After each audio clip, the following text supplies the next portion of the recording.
क्या आप सोच रहे हैं कि डेटा एंट्री में जॉब कैसे करें? लेकिन क्या आपको पता है कि डेटा एंट्री में जॉब करने के लिए आपको एक्सेल सॉफ्टवेयर की ज़रूरत बहुत होती है। एक्सेल, मैं माइक्रोसॉफ्ट एक्सेल की बात कर रहा हूँ दोस्तों, सर्फ एक्सेल की नहीं। Okay, I am just joking. लेकिन मैं आपको बताऊं कि माइक्रोसॉफ्ट एक्सेल सॉफ्टवेयर खाली डेटा एंट्री के लिए यूज़ नहीं होता है, उसके बहुत सारे यूज़ होते हैं। जहाँ पे भी डेटा के ऊपर कुछ ना कुछ कैलकुलेशंस किए जाते हैं, रिपोर्ट्स बनाए जाते हैं, अलग अलग मल्टीनेशनल कंपनीज में डेटा के ऊपर जब काम होता है तो माइक्रोसॉफ्ट एक्सेल सॉफ्टवेयर यूज़ किया जाता है। और माइक्रोसॉफ्ट एक्सेल के मैंने ढेर सारे वीडियो बनाए हैं, बहुत सारे वीडियोज़ है। आप अगर मेरे चैनल पे विजिट करोगे, लर्न मोर चैनल नाम है मेरे चैनल का, आप पहली बार विजिट कर रहे हो तो नाम बता देता हूँ चैनल का। इसमें एक्सेल के ढेर सारे वीडियो मैंने बनाए, लेकिन बिगिनर्स के लिए ऐसा एक वीडियो नहीं बनाया था जिसमें बिगिनर्स के लिए जो पूरे एक्सेल के पॉइंट्स कवर हो। तो मैंने सोचा कि यार अगर कोई बिगिनर्स मेरे चैनल को विजिट करता है जिसको एक्सेल बिल्कुल पता नहीं है, तो एक्सेल वो चाहता है कि यार डेटा एंट्री में किस तरह से एक्सेल यूज़ किया जाता है, या एक्सेल के अंदर चार्ट्स क्या होते हैं, कॉलम्स, रोज, इंसर्ट क्या होता है, फॉर्मूलाज कैसे इंसर्ट किया जाता है, ये सारी चीज़ें उसको पता नहीं है, वो तो फिर मेरे चैनल पे आके बस ढूंढता रह जाएगा। इसीलिए मैंने ये एक्सेल का एक ट्यूटोरियल बनाया जिसके अंदर एक कंप्लीट बिगिनर्स नॉलेज रहेगा, यानी कि एक्सेल में आप जीरो हो तो हीरो बनाने का काम मैं करूंगा। लेकिन आपको इस वीडियो को पूरा देखना पड़ेगा दोस्तों। एक्सेल में हर एक चीज़ को बारीकी से एक्सप्लेन करने की यहाँ पे मैंने कोशिश की है। मेरे जो 10 से 15 साल का टीचिंग का एक्सपीरियंस है वो मैं यहाँ पे इस वीडियो में दे रहा हूँ दोस्तों। ज़रूर इस वीडियो को आप पूरा देखें, तभी आपको समझ में आएगा कि मैंने कितने डिटेल में इसको एक्सप्लेन किया। क्योंकि इस वीडियो को मैंने इतना लंबा इसलिए बनाया क्योंकि आपको एक ही ट्यूटोरियल में सब कुछ मिले, आपको अलग अलग ट्यूटोरियल ढूंढने की जरूरत ना पड़े, यूट्यूब पे जाकर बार बार ढूंढते रहो कि यार एक्सेल का ये फॉर्मूला कहाँ पे, वो फॉर्मूला कहाँ पे। ये सारी चीज़ों को एक ही जगह पे आपको एक ही वीडियो में मिलने वाला है। नए साल में कुछ नया करने के लिए मैंने एक और चैनल ओपन किया है जिसका नाम है रियल ट्यूटोरियल, जिसके ऊपर आपको सभी वीडियोस की सीरीज मिलेगी। अब मैंने ये नया चैनल इसलिए ओपन किया है क्योंकि उसके अंदर मैं डायरेक्टली वीडियो अपलोड करते जाऊंगा। वहाँ पे ज़्यादा एडिटिंग वगैरह नहीं होगा, लेकिन ज़्यादा नॉलेजेबल वीडियोज़ वहाँ पे रहेंगे। जिनको पढ़ने में बहुत ज़्यादा इंटरेस्ट है उन लोगों के लिए मैंने रियल ट्यूटोरियल चैनल ओपन किया है, जिसके ऊपर मैं डेली वीडियोज़ अपलोड करने की कोशिश करूँगा अलग अलग ट्यूटोरियल के। तो उस चैनल पर जाकर विजिट कीजिए और उस चैनल को सब्सक्राइब करके बेल आइकॉन पे भी क्लिक करके रखिएगा। मैं सतीश, लर्न मोर चैनल में आप सबका स्वागत करता हूं। चलिए हमेशा की तरह शुरू करते हैं। Let's begin.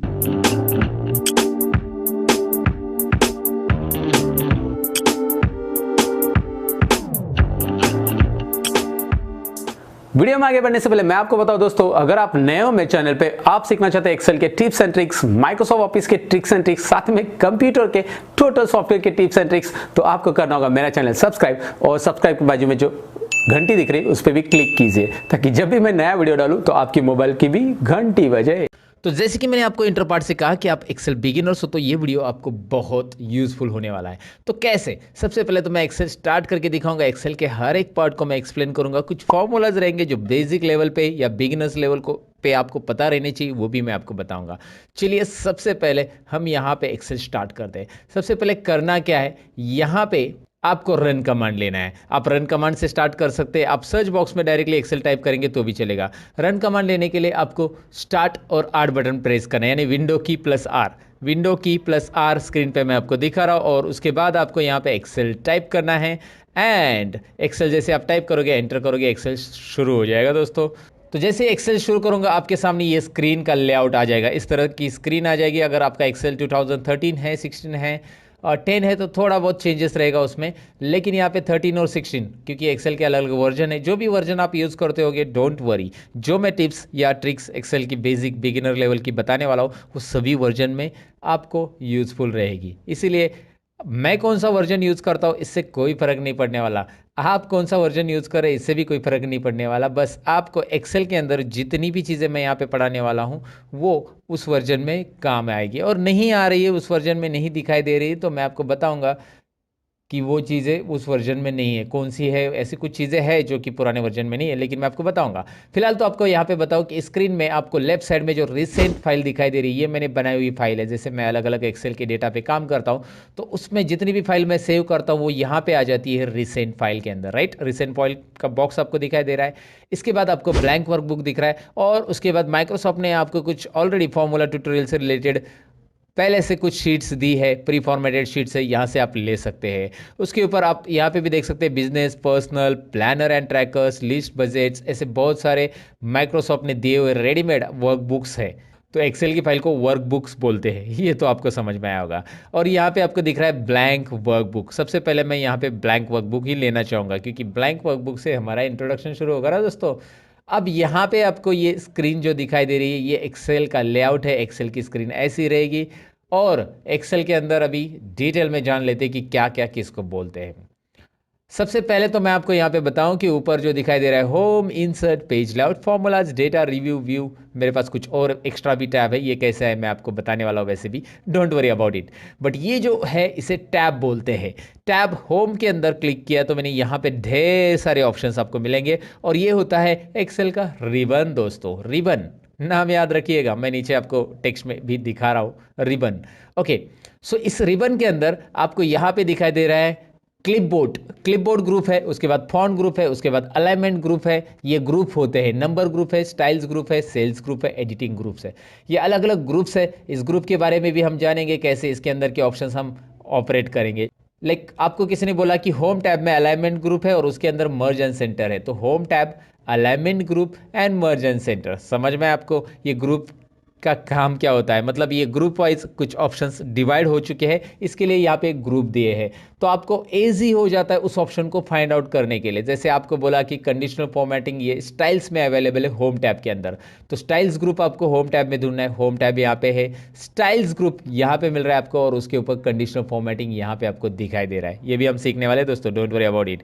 सो ये एक वीडियो ऐसा मैं बना रहा हूँ जिसमें आपको बिगिनर्स लेवल में जो जानकारी होनी चाहिए एक्सेल की, वो पूरी यहाँ पे रहेगी, इसीलिए बने रहिएगा। बस ये तो बताना था मुझे दोबारा, इसीलिए बता दिया। फिलहाल तो मैं आपको यहाँ पे बताऊँ कि यहाँ पे इसके बाद यहाँ पे होम टैब से लेकर ये टैब हो गया, हर एक टैब के अपने अपने ग्रुप्स है और अपने अपने ऑप्शंस है। मतलब यहाँ पे आप देख सकते हैं, इंसर्ट पे क्लिक किया तो tables group, illustration group, add-ins group, charts group and ढेर सारे और भी ग्रुप्स है। फिलहाल मैं पढ़ नहीं रहा हूँ। वैसे पेज लेआउट है, वैसे फॉर्मूलाज है, डेटा, रिव्यू एंड व्यू है। अब मैं आपको क्या बता रहा हूँ, आगे ज़रा ध्यान दीजिए। अभी क्या है आगे, ये है नेम बॉक्स। अब ये नेम बॉक्स की जानकारी हम आपको डिटेल में देने वाले। इसका नाम याद रखिए, नेम बॉक्स, और जिस सेल में हम क्लिक करेंगे उसका वो नाम बता रहा है, ये भी आपको यहाँ पे समझ में आ जाएगा। जैसे मैं इस बॉक्स में क्लिक कर रहा हूँ, इस बॉक्स को वैसे सेल बोलते हैं एक्सेल में। ये बॉक्स जो है इसे सेल बोला जाता है, CELL, राइट। तो ऑलवेज रिमेंबर दोस्तों, ये सेल जो होता है इसका एक एड्रेस होता है। जैसे यहाँ पे आप देख पाएंगे कि आई कॉलम और रो नंबर 11, इस सेल में मैंने क्लिक किया था, आई यहाँ पे क्लिक किया था, सॉरी, I11, तो I11 यहाँ पे दिखाई दे रहा है आपको नेम बॉक्स के अंदर। अब मैं यहाँ पे क्लिक कर रहा हूँ, A3 दिखाई दे रहा है, इसका नाम क्या है, B3, इसका नाम C3, इसका नाम D3, आप समझ गए होंगे। अब इसमें नेम बॉक्स क्या काम करता है, सेल का नाम दिखाता है, और भी बहुत सारे काम करता है नेम बॉक्स, आपको आगे पता चल जाएगा। नेम बॉक्स के बाद बारी आती है फॉर्मूला बार की। उसी के राइट साइड में यहाँ पे जो आपको दिखाई दे रहा है फॉर्मूला बार। ओके, यहाँ पे ये जो बार है, यानी कि ये वो बार नहीं है जहाँ पे लोग बार बार जाते हैं, ये फॉर्मूला वाला बार है जहाँ पे हमें फॉर्मूला दिखाई देगा दोस्तों, राइट। अब इसमें फॉर्मूला कैसे दिखाई देगा मैं आपको यहाँ पे एक छोटा सा एग्जांपल बताता हूँ। कोई भी सेल के अंदर क्लिक कीजिए, जैसे मैंने यहाँ पे E5 पे क्लिक किया है और इसके अंदर मैं कुछ लिखूंगा। अब मैं यहाँ पे एक बात बताना चाहूँगा कि यार ये आपको जूमिंग में मुझे बार बार जूम करना पड़ रहा है, तो इस बॉक्स की साइज़ में बढ़ाना चाहता हूँ, मतलब ओवरऑल ये जो बॉक्सेस है उनकी सबकी साइज़ एक साथ बढ़ानी है, तो जूम मैं कर सकता हूँ एक्सेल के अंदर। उसके लिए शॉर्टकट की है Alt+V+Z। Alt+V+Z ये शॉर्टकट की मैं यहाँ पे बता रहा हूँ आपको। इसे प्रेस कैसे करना है मैं बता देता हूँ। Alt के बाद V प्रेस करना है, Alt के साथ में V प्रेस कीजिए, आपको कुछ रिजल्ट नहीं आएगा, बाद में आपको Z इंडिविजुअल प्रेस कर देना है। जैसे आप प्रेस करोगे यहाँ पे एक डायलॉग बॉक्स आएगा, जो कि मैं यहाँ पे मिडल में ले रहा हूँ स्क्रीन के, और आपको दिखा रहा हूँ जूम का डायलॉग बॉक्स है, मैग्निफिकेशन। इसमें आप अप एरो और डाउन एरो प्रेस करके, कीबोर्ड के ऊपर से अप और डाउन एरो प्रेस करके आप इसका जूमिंग लेवल डिक्लेयर कर सकते हैं। मैक्सिमम एक्सेल में 400% आप जूमिंग कर सकते हैं, जो कि आप एक कस्टम ऑप्शन दिया है उसमें आप टाइप करके ले सकते हैं। तो कस्टम में टाइप कीजिए 400%, तो 400 हो जाएगा। फिलहाल मुझे ज़रूरत नहीं है, 200 मैंने सिलेक्ट किया है। I will do one thing, okay करेंगे। मैक्सिमम 400 है, मिनिमम 10% जूमिंग। अच्छा, अगर आपको Alt+V+Z से नहीं करना है तो और कौन सा तरीका है जूमिंग करने का, आप कंट्रोल बटन प्रेस करके माउस का स्क्रॉल बार घुमा सकते हैं आगे और पीछे। कीबोर्ड के ऊपर जो कंट्रोल बटन रहता है उसे प्रेस करके रखिएगा, माउस का स्क्रॉल बार आगे और पीछे घुमाएंगे तो क्या होने वाला है आपको पता है, जूम इन जूम आउट होने वाला है, राइट। सो ये आप ट्राई कर सकते हैं, या इसके अलावा कर सकते हैं आप राइट कॉर्नर में, यहाँ पे राइट कॉर्नर में आइए और यहाँ पे आपको जूमिंग के लिए मिल रहा है ऑप्शन, प्लस की तरफ क्लिक करें, मतलब प्लस के ऊपर क्लिक करेंगे तो ये जूम इन होता जाएगा, माइनस पे क्लिक करेंगे तो ये जूम आउट होते जाएगा। ये सिंपल चीज़ें मुझे बताने की ज़्यादा ज़रूरत नहीं, लेकिन मैंने आपको बताया कि शॉर्टकट की से ये कर सकते हैं और कैसे करना है आप ये समझ गए होंगे, राइट। ओके, तो अब यहाँ पे ही आपको समझ में आया कि जूम कैसे करना है। फिलहाल मैं आपको फॉर्मूला बार के बारे में बता रहा था, अब फॉर्मूला बार पे फिर से चले जाते हैं। अब फॉर्मूला बार करेगा क्या, कैसे काम करेगा दिखाता हूँ मैं आपको। यहाँ पे मैं इज इक्वल टू दे रहा हूँ, कोई भी फॉर्मूला लिखना है तो मैं यहाँ पे लिखता हूँ 50 इज इक्वल टू, ये कंपलसरी है एक्सेल के अंदर कोई भी फॉर्मूला के पहले लिखना, because every formula with begins with is equal to sign.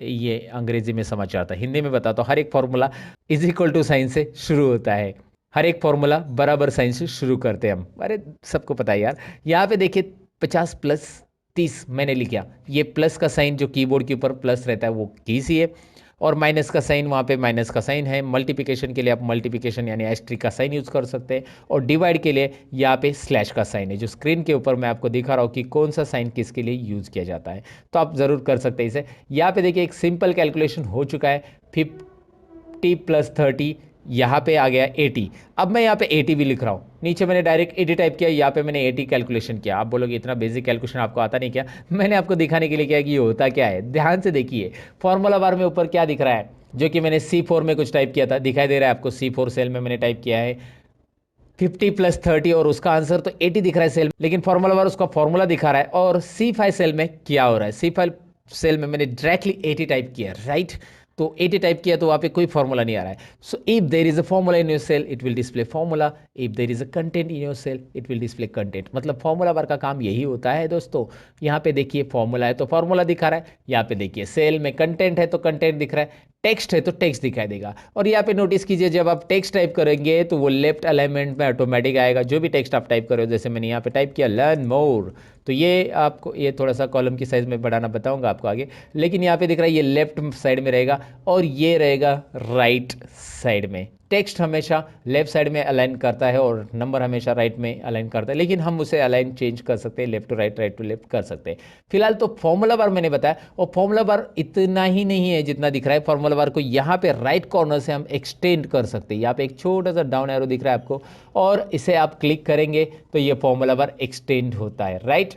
Okay, यहाँ पे क्लिक करेंगे, एक्सटेंड मतलब थोड़ा सा फॉर्मूला बार आपको बड़ा दिख रहा है ना, जब ज़रूरी है, जब बहुत बड़ा फॉर्मूला आप लिख रहे हैं तब जाके ये फॉर्मूला बार को एक्सटेंड करने की ज़रूरत आपको पड़ सकती है, जो कि वो लाइन में नहीं बैठा तो वो नीचे की लाइन में आ जाएगा अगर आप वहाँ पे क्लिक करते हो तो, राइट।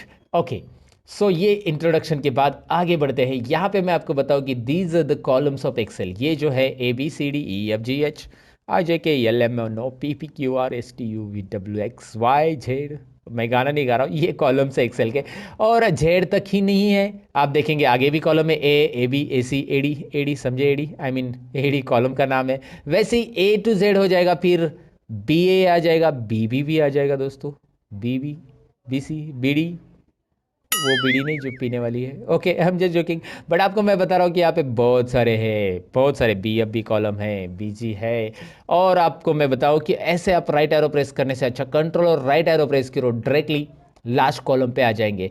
लास्ट कॉलम को जंप करने के लिए कंट्रोल राइट एरो, और फर्स्ट कॉलम को जंप करने के लिए control left arrow, right, control right left, right left. अब ये जो राइट प्रेस करने के बाद ये लास्ट कॉलम जो आ रहा है वो है टोटल काउंटिंग। अगर हम करेंगे, वैसे मैं आपको डायरेक्टली बता रहा हूँ, काउंटिंग करने की जरूरत नहीं, आपको बैठना नहीं काउंटिंग के लिए, या ड्रैग भी नहीं करना कोई नंबर्स। 16,384 टोटल कॉलम्स एक्सेल में रहते, इतने सारे रिकॉर्ड्स हम वर्टिकली रख सकते हैं। लेकिन मैं आपको बताऊँ क्या कि ये रिकॉर्ड्स एक्सेल के अंदर के जो होते हैं ना, इतने भी हमें कम पड़ते हैं। बड़े बड़े कंपनी का जब डेटा आता है, जैसे कोई मल्टीनेशनल कंपनी का डेटा है, बैंकिंग का डेटा है, बैक ऑफिस का डेटा है, तो एक्सेल वहाँ पे, एक्सेल का थोड़ा सा ड्रॉबैक है। लेकिन एक्सेल के अलावा और क्या यूज़ कर सकते हैं, मैंने मेरे चैनल के वीडियोस में बताया है, वो है कि आप एक्सेल में वो डेटा नहीं हो रहा है तो एक्सेल के अंदर ही हम एक्सेल के कुछ एडिंग्स यूज़ करके वर्क उसके ऊपर काम कर सकते हैं।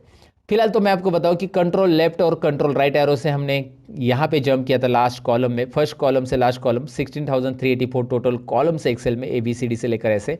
और ऐसे ही आप डाउन एरो प्रेस करोगे तो आपको रोज मिलेंगे ढेर सारे, जो कि आपको दिखाई दे रहा है स्क्रॉल होते जा रहे हैं। लेकिन अभी मुझे लास्ट रो पे जाना है तो मैं थोड़ी डाउन एरो प्रेस करते रहूंगा कीबोर्ड का, मैं कंट्रोल और डाउन एरो प्रेस करूंगा। जी हाँ, control down arrow directly last row, control up arrow directly first row, control down arrow 10,48,576, 10,48,576। इतने सारे रोज है दोस्तों, ओ माय गॉड, इतने सारे रोज, इतने सारा डेटा हम रख सकते हैं। अगर आपका कोई छोटा मोटा डेटा है तो you can easily enter it, but आपका जब बड़ा डेटा आता है तो एक्सेल के अंदर मैं आपको बताऊं कि 1 लाख रो रखने के बाद और उसके ऊपर फॉर्मूला अप्लाई करने के बाद एक्सेल सपोर्ट नहीं करता है। ये एक एक्सेल का कड़वा सच है दोस्तों। जी हाँ, 10 लाख रोज यहाँ पे है, आप 10 लाख का रिकॉर्ड रख सकते हैं, लेकिन जब आप कोई भी 10 लाख सेल्स पे अगर फॉर्मूला अप्लाई करने जाएंगे you will not get proper result, because वो फाइल बहुत हेवी हो जाती है और एक्सेल हेवी फाइल को सपोर्ट नहीं कर पाता है। इसीलिए तो एक्सेल ने 2010 में ये बातें ध्यान में रखी और 2010 के ऑफिस के लिए 2010 से आगे जितना भी वर्जन है, 10, 13, 16 वर्जन जो है या 19 वर्जन है, उसके लिए पावर पाइवट ये लॉन्च किया गया है। पावर पाइवट यहाँ पे आपको एक मेनू दिख रहा है, पावर पाइवट, इसके बारे में मैं वीडियो बनाने वाला हूँ, आप इंटरेस्टेड हो तो पावर पाइवट आगे देखिएगा। लेकिन ये थोड़ा सा एडवांस लेवल या एडवांस एक्सेल के पार्ट में आता है। तो ये जहाँ पे डेटा बहुत बड़ा आता है, फॉर्मूले लगते हैं, तो एक्सेल वहाँ पे आपको सपोर्ट नहीं करता है, तो इसीलिए उन्होंने पावर पाइवट बनाया जहाँ पे आप अलग फॉर्मूलाज यूज करके एक्सेल के अंदर पावर पाइवट में काम कर सकते हैं।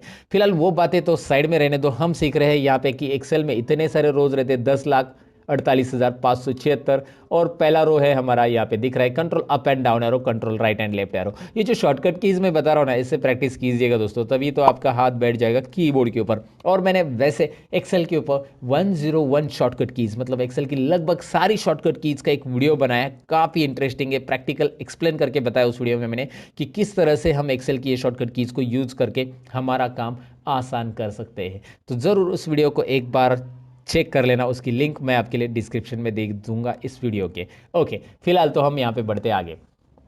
यहाँ पे कॉलम्स और रोज मैंने बताया, और कॉलम और रोज के इंटरसेक्शन में, यानी कि दोनों के एक दूसरे को जहाँ पे वो छेड़छाड़ करते हैं, आई मीन यहाँ पे आपको दिख रहा है एक बॉक्स बन रहा है, तो यहाँ पे इंटरसेक्शन जो हो रहा है उसको सेल बोलते हैं, जो कि सेल का हर एक का एड्रेस आ जाता है, यहाँ पे मैंने बताया था आपको। लेकिन जैसे आप ऐसे सेल सेलेक्ट कर ले हो तो इसे बोलते हैं रेंज ऑफ सेल। इसे क्या बोलते हैं? Range of cell. तो कौन सी रेंज है, क्या आप मुझे बता सकते हैं? नहीं, तो मैं आपको बता देता हूं, कोई बात नहीं। C3 सेल से लेकर F11, C3 से F11 लिखेंगे कैसे इसका? अगर लिखने की बारी आती है आपको कहीं पे, तो C3 से F11 बीच में कॉलन यूज किया जाता है रेंज को डिफाइन करने के लिए। तो ये रेंज हो गया। अगर आप ये सिलेक्ट करेंगे, टेल मी नाउ, D3 से लेकर F11, राइट? तो ये रेंज ऑफ सेल होता है, जो कि आपको याद रखना है, जिसमें हेड सेल हमेशा वाइट रहता है और बाकी सेल इस तरह से रहती है। तो रेंज ऑफ सेल या ग्रुप ऑफ सेल को एक साथ सेलेक्ट करने के बाद रेंज कौन सी होती है वो मैंने आपको बता दिया। नेम क्या होता है ये मैंने बता दिया। उसके बाद हम बढ़ते हैं आगे शीट की तरफ। यहाँ पे आपको दिखाई दे रहा है नीचे शीट 1 आ चुका है, और ऐसे आप एक्सेल में ढेर सारे शीट ले सकते हैं अलग अलग रिकॉर्ड्स रखने के लिए। मैं यहाँ पे बस प्लस पे क्लिक करते जा रहा हूँ। वैसे मैं शॉर्टकट की भी बता देता हूँ, शिफ्ट और F11, शिफ्ट और F11 करेंगे तो शीट इंसर्ट होगी। लेकिन जब आप कीबोर्ड से, मतलब शॉर्टकट की से शीट इंसर्ट करते, देखिए मैं शिफ्ट F11 कर रहा हूँ तो वो लेफ्ट साइड में इंसर्ट होगी, वो यहाँ पे लेफ्ट साइड में इंसर्ट हो रही है, दिखाई दे रहा है आपको? शीट शिफ्ट प्लस F11 करने से क्या होगा? शीट लेफ्ट साइड में इंसर्ट हो रही है। और अगर यहाँ पे प्लस पे क्लिक करके आप इंसर्ट करते हो तो वो राइट में इंसर्ट हो रही है, राइट? ओके, समझ में आपको? वो शीट को आप ऐसे अरेंज कर सकते हैं। वैसे ये 7 नंबर को यहाँ पे ड्रॉप करना है, 8 नंबर को यहाँ पे ड्रैग एंड ड्रॉप करना है, बस माउस का बटन क्लिक करके रखिए, ड्रैग एंड ड्रॉप, राइट? ये ऑर्डर में आ चुका है। कोई भी शीट कहीं पे भी आप रख सकते हैं। ये शीट्स आप यहाँ पे बहुत सारी इंसर्ट कर सकते हैं, लेकिन डिपेंड आपके डेटा कितने हैं। आपके 12 महीने का डेटा है तो 12 शीट इंसर्ट करो। आपके पास बहुत सारा अलग अलग शीट्स का रिकॉर्ड है तो वहाँ पे अलग अलग शीट्स बना के अलग अलग रिकॉर्ड रख सकते हैं। जैसे हर एक शीट के अंदर उतने रोज और उतने कॉलम आपको मिलने वाले जितने की पहले शीट में है। और यहाँ पे शीट से रिलेटेड कुछ और टिप्स एंड ट्रिक्स है जो आगे हम मैं आपके साथ शेयर करूंगा, लेकिन शीट को डिलीट कैसे करना है और रीनेम कैसे करना है ये चीज़ें बता के जाऊंगा। यहाँ पे कुछ बेसिक चीज़ें शीट से रिलेटेड देखते हैं। जैसे इस शीट में कुछ नाम देना है तो आप यहाँ पे राइट क्लिक कीजिए इस शीट के ऊपर और रीनेम ऑप्शन। इससे होगा क्या, इस शीट को आप कस्टमाइज नेम दे सकते हैं। और मैंने यहाँ पे लिया स्टूडेंट डेटा। जब भी मैं शीट का नाम दूंगा तो मेरा रिकमेंडेशन आपको ये रहेगा कि यहाँ पे अंडरस्कोर साइन ऐड कीजिए, स्पेस ना दीजिए। स्पेस भी दे सकते हैं आप, स्पेस से भी नाम ऐड होता है, कोई इशू नहीं है। बट मेरा रिकमेंडेशन इसलिए रहेगा क्योंकि आगे जाकर एक्सेल जब एडवांस आप सीखोगे तो आपको ये नाम देने की अगर आदत है तो इस नाम का बेनिफिट ये होता है कि जब आप प्रोग्रामिंग में इस शीट का नाम यूज़ करना चाहते हो तो कर सकते हैं, एक्सेल की VBA कोडिंग में वगैरह। तो इसलिए मैं आपको थोड़ा सा ऐसा प्रिपेयर करूंगा कि भाई आप थोड़े से एडवांस भी जानते हो एक्सेल के अंदर कि एक्सेल के अंदर शीट को नाम कैसे देना है। फिलहाल यहाँ पे मैंने स्पेलिंग मिस्टेक कर दी है, ओके उसको मैंने करेक्ट कर दिया। ओके स्टूडेंट डेटा, ऐसे शीट को आप राइट क्लिक करके रीनेम कर सकते हैं। नहीं चाहिए तो शीट को यहाँ से आप डिलीट कर सकते हैं, या आप ऊपर इंसर्ट है इंसर्ट भी कर सकते हैं शीट को। इसी शीट का कॉपी बनाना है कॉपी कर सकते हैं, इसका कोड भी है, प्रोटेक्ट भी है, इसका टैब कलर भी है। कोड प्रोटेक्ट जो है वो आगे देखने वाले हैं। फिलहाल टैब कलर देखिए, यहाँ पे टैब कलर मैं दे रहा हूँ। हर एक शीट को अलग अलग कलर देके आप इस तरह से फॉर्मेटिंग रख सकते हैं दोस्तों, राइट। सो ये तो चीज़ें आपको समझ में आई कि शीट कैसे इंसर्ट करते हैं, डिलीट कैसे करना है। लेकिन एक बात मैं यहाँ पे बताना चाहूँगा, शीट के अंदर मैंने कुछ कंटेंट लिखे हैं and after that I am going to delete this sheet. Right now I am going to delete, so it will show you one message. एक शीट का मैसेज आ रहा है, Microsoft Excel will permanently delete this sheet, do you want to continue. ये Excel क्या कर रहा है, पूरी की पूरी शीट परमानेंटली डिलीट कर रहा है। अगर आप इसे डिलीट करते हो तो आपको डेटा मिलने वाला नहीं है। मैंने डिलीट कर दिया, आप बोलोगे मैं अंडू कर सकता हूँ, नहीं होगा अंडू। कंट्रोल Z यहाँ पे नहीं चलेगा दोस्तों, कंट्रोल Z चलेगा बस आप जब शीट के अंदर के कुछ डेटा डिलीट करते, जैसे यहाँ पे डेटा डिलीट कर दिया, गलती से डिलीट हो गया, तो एक्सेल ने हमें दिया है अंडू या माइक्रोसॉफ्ट ने हमें दिया है अंडू। हमारी गलतियाँ माइक्रोसॉफ्ट हमें माफ़ करता है, एक नहीं 100 गलतियाँ भी अंडू कर सकते हैं हम, लाइफ में नहीं कर सकते, इतना याद रखना। I am just joking. Okay तो यहाँ पे अंडू कर दिया मैंने, कंट्रोल Z से अंडू हो गया, राइट। तो शीट के अंदर का डेटा डिलीट हो गया तो कोई बात नहीं, लेकिन शीट डिलीट हो गई तो वो अंडू नहीं होती, इसीलिए उसका डेटा चाहिए या नहीं चाहिए वो आपको कंफर्म करना है। यहाँ पे परमानेंट डिलीट हो रहा है, परमानेंट डिलीट तो आप समझ गए होंगे, राइट। तो आपको यहाँ पे शीट डिलीटेशन के बारे में एक चीज़ मुझे बतानी थी, मैंने बता दी। शीट प्रोटेक्शन और बाकी सारी चीज़ें जो है शीट से रिलेटेड आगे सीखने वाले हैं। इंट्रोडक्शन में आगे मैं आपको बताऊंगा कि एक्सेल की स्क्रीन को आपको छोटा करना है तो उसके लिए मतलब रिस्टोर करना है स्क्रीन को, तो उसके लिए शॉर्टकट की मैं बता रहा हूँ, अल्ट स्पेस और R बटन प्रेस कीजिए। देखिए alt space R, alt space X, interesting है, अल्ट स्पेस R स्मॉल हो गया, अल्ट स्पेस X। इस तरह से एक्सेल की स्क्रीन को आप छोटा बड़ा कर सकते हैं। ये शॉर्टकट कीज एक इंपॉर्टेंट है जो कि मैंने आपको बता दी। यहाँ पे आगे चलते हैं अभी डेटा के ऊपर और काम करते हैं कुछ एक्सेल के अंदर, साथ में उसकी फाइल कैसे सेव होती है, कौन कौन से फॉर्मेट में सेव किया जाता है, ये चीज़ें भी हम यहाँ पे देखते हैं। तो इंट्रोडक्शन के बाद अब नेक्स्ट पार्ट की तरफ बढ़ते हैं जिसमें डेटा टाइपिंग कैसे करना है यहाँ पे देखेंगे। एक्सेल के अंदर डेटा एंट्री होता है, ये आपने सुना ही होगा, लेकिन डेटा एंट्री कैसे करना है आपके सबके मन में ये क्वेश्चन रहेगा। तो सबसे पहले तो मैं क्या करता हूँ, इस वर्कबुक, ये दिख रहा है बुक 1 आ चुका है, इसको मुझे अभी क्लोज करना है, मुझे नया बुक लेना है, तो मैं कंट्रोल W करूँगा, कंट्रोल W क्लोज बुक। ये जो है एक्सेल वर्कबुक नहीं क्लोज होगा, जो हमारा ओपन बुक है, ओपन फाइल है एक्सेल की, वो क्लोज होगी। So do you want to save it, हमें सेव नहीं करना है, डोंट सेव पे मैं क्लिक करता हूँ। कंट्रोल N करूंगा नया वर्कबुक लेने के लिए, जहां पे आपको दिखाई दे रहा है नीचे आप देख सकते हैं शीट 1 नया फ्रेश आ चुका है, इस वर्कबुक का नाम देख सकते हैं बुक 2 आ चुका है, right. Okay so now I will do one thing, पहले तो इसे जूम करूंगा, अल्ट V Z, हमेशा की तरह जूम हो गया। इसमें अभी कंटेंट टाइप करने के लिए मैं कोई भी रिकॉर्ड लेता हूं जो कि आपके फैमिलियर रहेगा, आपको पहचान का रहेगा, आपको इजी लगेगा, ऐसा डेटा जो कि हमने देखा रहेगा वो लेता हूं। सीरियल नंबर लेने के बाद मैंने लिया नेम ऑफ स्टूडेंट, आप कुछ भी ले लीजिए, एम्प्लॉय लीजिए या कुछ और। तो यहाँ पे देखिए बी और सी कॉलम के अंदर, यहाँ पे आपको दिखाई दे रहा है कि बी कॉलम के अंदर के कंटेंट सी में जा चुके हैं। ऐसा होना चाहिए क्या? नहीं, बी ने सी की जगह भी ले लिए, नहीं बी ने बी की जगह लेनी चाहिए, तो बी को जगह थोड़ी सी बड़ी चाहिए। इसके लिए हम करेंगे क्या, यहाँ पे बी और सी कॉलम के बीच में माउस लेके आएंगे, बी और सी कॉलम के बीच में जब हम माउस लाएंगे you will find out arrow, दिखाई दे रहा है ना। इससे क्या होगा, इससे आप ड्रैग कीजिए क्लिक करके, माउस से साइज बढ़ेगी, या फिर आप डबल क्लिक कीजिए, देखिए डबल क्लिक किया तो भी चलेगा, या ड्रैग करेंगे तो भी चलेगा, इट्स अप टू यू कि आपको क्या करना है। यहाँ पे कैसे करना है। डबल क्लिक करने और ड्रैग करने में फ़र्क क्या होता है? ड्रैग करने में आप एक्स्ट्रा साइज़ भी बढ़ा सकते हैं, लेकिन डबल क्लिक जब आप करते हो तो जितने कंटेंट की साइज़ है उतनी ही हो जाती है। अच्छा, इसके लिए कीबोर्ड का शॉर्टकट की भी है, मैं आपको बताऊंगा आगे। चलिए आगे देखेंगे कीबोर्ड से कैसे होगा वो भी। फिलहाल आपको मैं यहाँ पे बताता हूँ सब्जेक्ट 1, सब्जेक्ट 2, सब्जेक्ट 3, और यहाँ पे हम टोटल करेंगे। उसके बाद हम यहाँ पे मैक्स भी निकालेंगे। ये सब बेसिक फॉर्मूलाज हम इसमें कवर कर लेंगे। मिनिमम लेंगे, काउंट लेंगे, एवरेज लेंगे एंड परसेंटेज लेंगे। आप बोलेंगे एवरेज और परसेंटेज वो एक ही होता है? नहीं, देखेंगे एक ही होता है कि नहीं होता है, यहाँ पे पता चलेगा आपको। साथ में हम रिजल्ट भी निकालेंगे, ग्रेड भी निकालेंगे। ये सारी चीज़ें यहाँ पे देखेंगे कैसे करना है। सबसे पहले तो यहाँ पे सीरियल नंबर के नीचे कर्सर रखिए एंड नाउ टाइप 1 और 2। यहाँ पे आपको 1 और 2 टाइप करना है। यहाँ पे आपको दिख रहा है ये जो है मैंने कंटेंट टाइप किए हैं, तो मुझे क्या करना है, यहाँ पे इसे ड्रैग करना है। तो मैं क्या करूँगा, अब मैं 1 और 2 को दोनों को सिलेक्ट कर चुका और इस कॉर्नर पे माउस लेके आ रहा हूँ, जिसको हम फिल हैंडल बोलते हैं। ये जो छोटा सा नन्ना सा प्लस दिख रहा है ना, ब्लैक वाला, ये छोटा प्लस हम यहाँ पे क्या करेंगे, इसे ड्रैग करेंगे। इस फिल हैंडल से ड्रैग करेंगे तो क्या होगा, सीरियली फिल होगा। लेकिन एक बात याद रखिए, मैंने 1 और 2 टाइप किया वैल्यूज़, तो ऑटोमेटिकली वो उसके गैप में फिल होते जा रहा है। अगर आपने 1 और 5 टाइप किया होगा और दोनों को सिलेक्ट करके ड्रैग किया होगा, तो दोनों के बीच में जो गैप है वही यहाँ पे जनरेट होते जाएगा, राइट। तो ये यहाँ पे समझ में आएगा। अगर आपने 1 लिखा और ड्रैग किया तो क्या होगा, सब जगह पे 1 1 होगा। लेकिन फिर भी आप चाहते 1 लिखे और ड्रैग करने के बाद भी, तो यहाँ पे माउस पॉइंटर लेके आइए और कंट्रोल बटन कीबोर्ड पे प्रेस कीजिए। होगा क्या इससे, जब आप कंट्रोल प्रेस करते तो you will find out small plus और ऑन दैट प्लस। तो जो पहला प्लस है उसी के ऊपर एक और प्लस आ रहा है। देखो कंट्रोल छोड़ दिया, गया, कंट्रोल प्रेस किया, आ गया।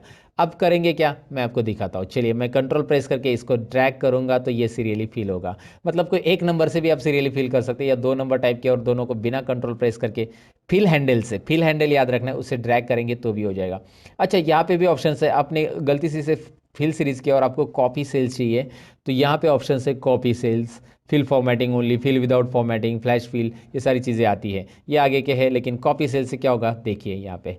फिलहाल मैं कंट्रोल जेड करता हूँ और दोबारा यहाँ पे मैं ड्रैग करूँगा कंट्रोल बटन प्रेस करके, और मैं यहाँ पे लगभग 5 स्टूडेंट ही लेता हूँ आपको एक एग्जाम्पल रिपोर्ट दिखाने के लिए। और यहाँ पे कॉपी सेल हो गया अभी, क्योंकि मैंने कंट्रोल छोड़ दिया।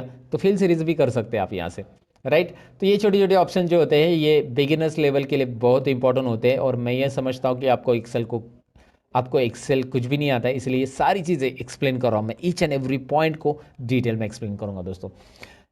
ओके, तो यहाँ पे मैं कंटेंट टाइप करूँगा, जैसे कि मैंने नाम लिए ABCD। Okay, it's up to you, कौन से भी नाम ले सकते हैं। एक बात ध्यान दीजिए, इस कॉलम की साइज़ देखिए कितनी बड़ी है। मैं इस कॉलम को डबल क्लिक करूँगा तो ऐसे छोटा हो जाएगा, इस कॉलम के ऊपर डबल क्लिक करूँगा तो ऐसा छोटा हो जाएगा। तो ऐसे हर एक कॉलम को करना पड़ेगा मुझे, राइट। इससे अच्छा मैं क्या करूँगा, ए से लेकर सब कुछ कॉलम को एक साथ सब कुछ ऐसे ड्रैग करूँगा, सभी कॉलम को ऐसे सेलेक्ट करूँगा जिसमें कंटेंट है। कैसे ड्रैग करना है देखिए, ए के ऊपर माउस पॉइंटर लाया, माउस का लेफ्ट बटन क्लिक करके रखा एंड ड्रैग किया एन तक, राइट, एन तक ड्रैग किया लेफ्ट बटन क्लिक करके। अब कहीं पे भी एक जॉइंट पे मतलब माउस पॉइंटर लेके आइए, कहीं पे भी आप एक जॉइंट पे लेके आइए माउस पॉइंटर, यहाँ पे देख सकते हैं, और इसके ऊपर डबल क्लिक कीजिए। सभी कॉलम की साइज़ एक साथ एडजस्ट हो गई, है ना इंटरेस्टिंग। आप ऐसे भी कर सकते हैं। अच्छा, दूसरा तरीका क्या है, कीबोर्ड से कंट्रोल A बटन प्रेस कीजिए, सिलेक्ट हो जाएगा। जितना भी डेटा टाइप किया वो सिलेक्ट हो गया। अब आपको प्रेस करना है कीबोर्ड पे एक शॉर्टकट की, वो है अल्ट प्रेस कीजिए, वो है अल्ट प्रेस कीजिएगा, उसके बाद H प्रेस कीजिएगा, उसके बाद O, और उसके बाद I। देखिए मैंने उसके बाद बोला, यानी कि अल्ट के साथ ये सारी चीज़ें प्रेस करके नहीं रखनी है। अल्ट प्रेस करके छोड़ देना है, H प्रेस करके छोड़ देना है, O प्रेस करके छोड़ देना है और I प्रेस करना है। दोबारा देखिए, अल्ट HOI, राइट। तो ये होता क्या है मैं आपको बता देता हूँ, यहाँ पे ही पहले ही बता देता हूँ कि ये होता क्या है। जैसे आप अल्ट प्रेस करते हो तो यहाँ पे ऊपर दिखाई दे रहा है कि कौन से टैब के लिए कौन सी शॉर्टकट की बनी है। अल्ट प्रेस करते ही वो सारी शॉर्टकट कीज़ यहाँ पे दिखाई देती हैं। अच्छा, हमें होम टैब में जाना है तो मैं H प्रेस करता हूँ। चलिए मैं H प्रेस करता हूँ तो होम टैब के सारे ऑप्शन यहाँ पे दिखाई देंगे।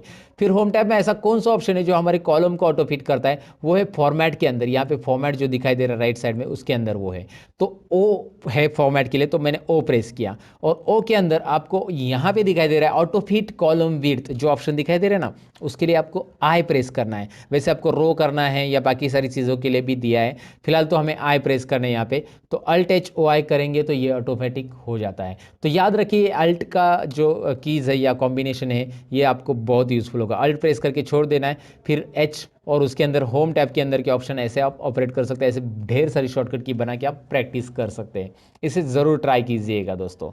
अब यहाँ पे लगभग हमने टाइप कर लिया हमारा डेटा एंट्री करने के लिए आपको टाइप कैसे करना है मैंने आपको बताया। डेटा एंट्री की टिप्स भी इसमें मैं आपको बताऊंगा। सबसे पहली टिप्स देखिए डेटा एंट्री में, यहाँ पे ही मुझे डेटा फिल करना है सब्जेक्ट 1 2 3 में, राइट। और आपको पता है कि इसके बाद ये खत्म होने के बाद यहाँ पे टाइप करना है, यहाँ पे टाइप करना है। तो इससे अच्छा इन तीनों को सिलेक्ट कीजिए। जितने भी डेटा पे आपको कुछ भी टाइप करना रहता है उसको आपको सिलेक्ट करना बहुत ज़रूरी है। जब आप सिलेक्ट करोगे तो उसका बेनिफिट क्या होगा, चलिए मैं आपको दिखाता हूँ। यहाँ पे कोई नंबर मैं टाइप करूँगा तो ये नंबर टाइप करने के बाद कर्सर ऑटोमेटिकली नेक्स्ट सेल में चला जा रहा है। आपको नेक्स्ट सेल में जाने की ज़रूरत नहीं है। देखिए दिखाई दे रहा है ना आपको, यहाँ पे बस नंबर न्यूमेरिक कीपैड का एंटर कीजिए, नंबर टाइप कीजिए और न्यूमेरिक कीपैड पे जो एंटर बटन है वो प्रेस कीजिए। ऑटोमेटिकली कर्सर आपका नेक्स्ट यहाँ पे आ चुका है। तो यहाँ पे आपने एक बॉक्स सेलेक्ट करने के बाद उस बॉक्स के अंदर आप इस तरह से सिलेक्शन आपका रहेगा। बस आपको यहाँ पे नंबर टाइप करके एंटर करना है।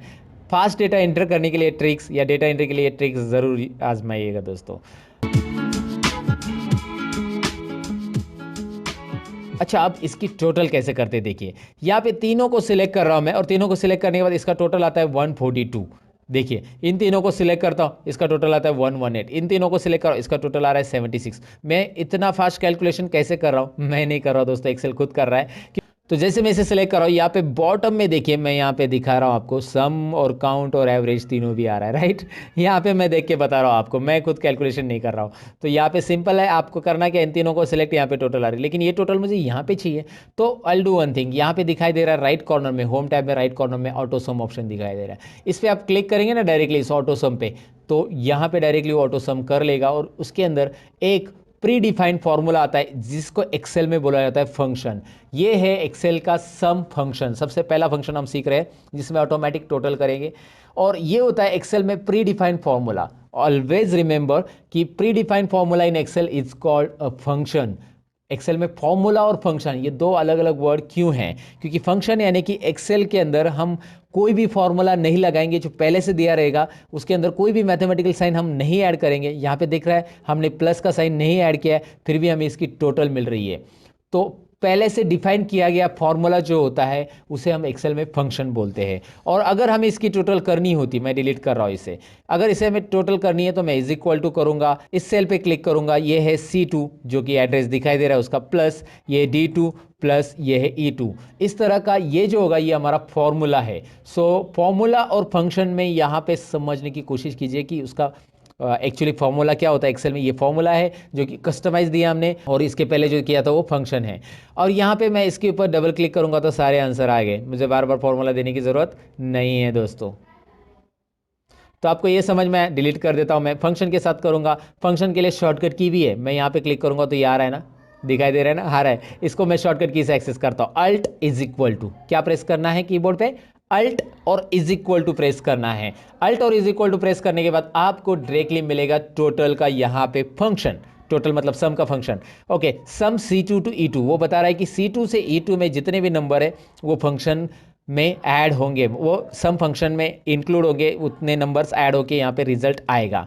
एंटर कीजिए, आपको रिजल्ट मिल रहा है। अच्छा, आप ये टाइप भी कर सकते हैं, चलिए मैं आपको दिखाता हूँ। इज इक्वल टू सम, आप ऐसा टाइप करेंगे तो नीचे देखिए बहुत सारे सम से रिलेटेड फंक्शन आ जाते हैं। सम से रिलेटेड बहुत सारे सम इफ सम प्रोडक्ट वगैरह सब है, लेकिन फिलहाल सम देख रहे हैं। अब ये सम टाइप करने के बाद आप टैब बटन प्रेस कीजिए, ऑटोमेटिक ओपन ब्रैकेट आ जाता है। आप ओपन ब्रैकेट दे सकते हैं शिफ्ट बटन प्रेस करके, लेकिन टैप किया ना टैप तो ऑटोमेटिक ओपन ब्रैकेट आ जाता है। अब करना क्या है, सब्जेक्ट 1 2 3 इन तीनों को सिलेक्ट कीजिए। C2 से E2 मैंने सिलेक्ट किया है, C2 टू E2 ये मैंने सिलेक्ट किया और ब्रैकेट क्लोज कीजिए। एंटर करने के बाद एक्सेल खुद ब्रैकेट क्लोज कर देता है। एक्सेल के पास सेंस है, यस सेंस ऑफ ह्यूमर है एक्सेल के पास दोस्तों। कैसे, मैं आपको बता देता हूँ। यहाँ पे पहला सेंस क्या दिया कि यहाँ पे उसने ट्रैक किया कि यहाँ पे टेक्स्ट है और यहाँ पे आपका नंबर है, तो उसने ऑटोमेटिकली इतनी रेंज ली। Alt is equal to shortcut की प्रेस करने के बाद मुझे रेंज सिलेक्ट करने की जरूरत नहीं पड़ी। दूसरी चीज़, अगर यहाँ पे कोई नंबर रहता तो ऑटोमेटिकली वो सारे के सारे नंबर ले लेता, 1 भी नंबर है और ये भी ले लेता, राइट। तो ये भी याद रखना है। दूसरी चीज़, यहाँ पे ब्रैकेट क्लोज मैंने नहीं किया, एंटर किया, एक्सेल ने ऑटोमेटिक ब्रैकेट क्लोज करके दे दिया है ना। छोटी छोटी चीज़ें आपको यहाँ पे पहले से समझनी है। और यहाँ पे डबल क्लिक करूंगा तो एक्सेल जानता है कि अभी करना क्या है उसको। यहाँ पे ये जो दिख रहा है ना फिल हैंडल, इसे आप क्लिक एंड ड्रैग कीजिए या डबल क्लिक कीजिए। अगर आप बोलो यार माउस से नहीं करना है सर, तो मैं आपको बता देता हूँ कि इसे क्लिक कीजिए, शिफ्ट और डाउन एरो प्रेस करके रखिए ऐसा, और कंट्रोल D बटन प्रेस कीजिए। कंट्रोल D फील डाउन, बहुत सारे शॉर्टकट की जो बेसिक लेवल पे आपको आनी चाहिए, कंट्रोल डी, जिससे आप लोगों को इंप्रेस कर सकते हैं ये करके, इसीलिए ये बेसिक शॉर्टकट कीज आपको याद रखने। सिलेक्ट करके कंट्रोल डी कीजिए, फिल डाउन, या फिर आप डबल क्लिक कीजिए, आ जाएगा यहाँ पे आपको इसका जवाब मिल जाएगा। तो मैंने आपको बताया कि इसका टोटल कैसे निकालना है। टोटल निकालने का जो प्री डिफाइंड सम है वो क्या होता है, फॉर्मूला भी हम दे सकते हैं, लेकिन फॉर्मूला देंगे तो वो बहुत लंबा भी हो जाता है, पेचीदा भी हो जाएगा, बराबर ना। सपोज एग्जांपल ले लो ना, लाइक आपको इसकी टोटल करनी है, इसकी टोटल करनी है, इसकी, तो इसके लिए 5 सेल है, 1 2 3 4 5 सेल, तो इतना बड़ा फॉर्मूला देने से अच्छा क्लिक कीजिए, अल्ट इज इक्वल टू कीजिए और एंटर बटन प्रेस कीजिए, राइट। यहाँ पे भी क्लिक कीजिए, अल्ट इज इक्वल टू कीजिए, एंटर बटन प्रेस कीजिए, ऐसे आप इसकी टोटल कर सकते हैं। अल्ट इज इक्वल टू से होता क्या है समझ में आपको। फिलहाल तो यहाँ पे अल्ट इज इक्वल टू इसकी टोटल, और यहाँ पे डबल क्लिक आ गया। मैक्स निकालने के लिए यहाँ पे ऑटो सम के अंदर जो कॉर्नर में, राइट कॉर्नर में आपको दिखाई दे रहा है, इसके अंदर आपको max, mean, count numbers, average और सम तो हमने निकाल लिया। तो अभी मैक्स निकालना है, तो मैं मैक्स पे क्लिक करता हूँ। यहाँ पे उसने क्या कर लिया, बाय डिफॉल्ट लेफ्ट साइड के सभी नंबर ले लिए। देखिए अब मैंने आपको बताया था एक्सेल में सेंस है, आप बोलोगे यार मुझे तो सब्जेक्ट 1 2 3 इन तीनों में से मैक्सिमम निकालना है, टोटल नहीं लेना है। तो एक्सेल ने क्यों लिया टोटल, क्योंकि भाई एक्सेल को नंबर मिल रहा है और नंबर ऑटोमेटिक एक्सेल ट्रैक करेगा। अब करना क्या है, आपको इन तीनों को सिलेक्ट करना है ना, ड्रैग करके माउस का पॉइंटर 45 से लेकर 65 तक ड्रैग कीजिए। Max C2 to E2 formula दिख रहा है आपको आगे, आई मीन फंक्शन दिख रहा है आपको आगे, ये मैक्सिमम निकालेगा। डबल क्लिक कीजिए, ये मैक्स, इनमें तीनों में कौन सा मैक्सिमम मार्क्स है वो आपको यहाँ पे डिस्प्ले करेगा। वैसे आप मिनिमम भी डिस्प्ले कर सकते हैं। करना क्या है, मिनिमम के लिए आपको सिंपल देना है, यहाँ पे is equal to sign minimum MIN type कीजिए, उसके बाद टैब बटन प्रेस कीजिए, आप यहाँ पे इसे सिलेक्ट कीजिए, तीनों सब्जेक्ट को एंटर कीजिए। फॉर्मूला आप टाइप करके भी कर सकते हैं। करना क्या है मैंने आपको बताया, देखिए काउंट में बताता हूँ। करना क्या है, is equal to COUNT, UN type किया तो भी ऑटोमेटिक नीचे हाईलाइट हो रहा है। उसके बाद नीचे जैसे ही वो ब्लू कलर में हाईलाइट होता है वो फॉर्मूला जो भी हमारा रिक्वायर्ड है, टैब बटन प्रेस करने से आगे का T वगैरह टाइप करने की जरूरत नहीं पड़ेगी। फिर आप इन तीनों को सिलेक्ट करेंगे, फिर आप क्लोज करेंगे ब्रैकेट को, फिर आप एंटर करेंगे और फिर आप ही करेंगे सब कुछ। यहाँ पे डबल क्लिक करना है, दोनों को एक साथ सिलेक्ट करके मैंने डबल क्लिक किया। ये फॉर्मूलाज वहाँ से भी आप ले सकते हैं ऑटो सम से, लेकिन मैंने इसको बताया इस तरह से। अच्छा आपने बोला कि सर जैसे इसको अल्ट इज इक्वल टू से किया, वैसे ये नहीं होगा क्या कोई शॉर्टकट की से, राइट ना, शॉर्टकट की से भी तो होना चाहिए। दरअसल इसके लिए शॉर्टकट कीज मैंने आपको बताई है। आप बोलोगे यार कभी बताइए, अभी तो मैं एक्सपेंशन पढ़ाया, मैंने बताया था आपको अल्ट करिए, H कीजिए, H करने के बाद ऑटो सम के लिए क्या आता है देखिए वहाँ पे, ज़रा ध्यान से देखिए, मैं जूम करके भी बता रहा हूँ। वहाँ पे ऑटो सम के लिए क्या आ रहा है, U आ रहा है, U आ रहा है तो मैं U प्रेस करता हूँ और U के अंदर मैक्स निकालना है तो M, राइट। अब यहाँ पे आपको माउस यूज़ नहीं करना पड़ा, right, alt H U M, shift और लेफ्ट एरो प्रेस करूँगा क्योंकि मैंने यहाँ पे जो सिलेक्शन देखा था वो 3 सेल का चाहिए था मुझे और 4 सेल का आ रहा है। शिफ्ट और left arrow, shift button hold down करके लेफ्ट एरो कीबोर्ड का प्रेस करने से एक सिलेक्शन, एक सेल कम होगी और एंटर कीजिए। क्या हो रहा है ज़रा देखिए, वापस देखिए, अल्ट H U और I यानी मिनिमम, शिफ्ट और लेफ्ट एरो कितनी बार, 2 बार, एंटर। मैंने माउस को हाथ ही नहीं लगाया, इसके लिए माउस की ज़रूरत ही नहीं पड़ी मुझे। एक बार आपकी प्रैक्टिस होगी ना तो आपको माउस की ज़रूरत ही नहीं यार, मतलब मैं आपको बता रहा हूँ, वैसे माउस की ज़रूरत पड़ती है कभी कभी चार्ट्स वगैरह के लिए, लेकिन फिलहाल ऐसे डेटा के लिए तो ज़रूरी नहीं जहाँ पे फॉर्मूलाज आपको ईजिली अप्लाई करने हैं। Alt H home tab, U auto sum और काउंट नंबर्स के लिए है C, राइट। वहाँ पे आप देख सकते हैं राइट साइड में जो छोटा सा बॉक्स आ रहा है, छोटा सा नन्हा सा प्यारा सा बॉक्स में देख सकते हैं, सम के लिए यस था, एवरेज के लिए A है, काउंट के लिए C है, मैक्सिमम के लिए M है, मिनिमम के लिए I है। फिलहाल C प्रेस करते हैं और यहाँ पे 6 सेल सिलेक्ट हो गए C2 to H2। तो करेंगे क्या, कीबोर्ड से करना है, माउस से तो आप कर सकते हैं लेकिन कीबोर्ड से करना है तो शिफ्ट लेफ्ट एरो 3 बार, क्योंकि 3 सेल रिमूव करने हैं, एंटर कीजिए। Alt H U A, average के लिए शिफ्ट लेफ्ट एरो 4 बार और एंटर कीजिए, राइट। अब मुझे ये भी कीबोर्ड से ही करना है तो मैं करूँगा क्या, शिफ्ट और राइट एरो, फिर शिफ्ट और डाउन एरो और फिर control D, right. Okay, got it दोस्तों। तो ये आपको समझ में आया कि मैंने मैक्स, मीन, काउंट, एवरेज कैसे निकाला। इंटरेस्टिंग है, कोई डिफिकल्टी नहीं है इसमें, कीबोर्ड से कैसे करना है, माउस से कैसे करना है, दोनों चीज़ें मैंने आपको बताई। अच्छा एक बात, एक सवाल मैं आपको पूछना चाहूँगा यहाँ पे कि एवरेज और परसेंटेज सेम रहते हैं क्या? ज़रा मुझे कमेंट सेक्शन में ज़रा बता देना कि एवरेज और परसेंटेज सेम रहते हैं क्या। आप अपना आंसर चेक कर लेना, कमेंट में पहले आंसर लिख देना और फिर यहाँ पे मैं आपको आंसर बता रहा हूँ। एवरेज और परसेंटेज सेम रहते हैं या नहीं रहते हैं, यहाँ पे आपको पता चलेगा, खुद मैं कैलकुलेट कर रहा हूँ। मैं इसका ज़रा कॉलम की साइज़ बढ़ा लूँगा क्योंकि एवरेज जो है पॉइंट्स में आता है और वो पॉइंट्स नहीं दिख रहे थे, तो मैंने कॉलम की साइज़ बढ़ा दी।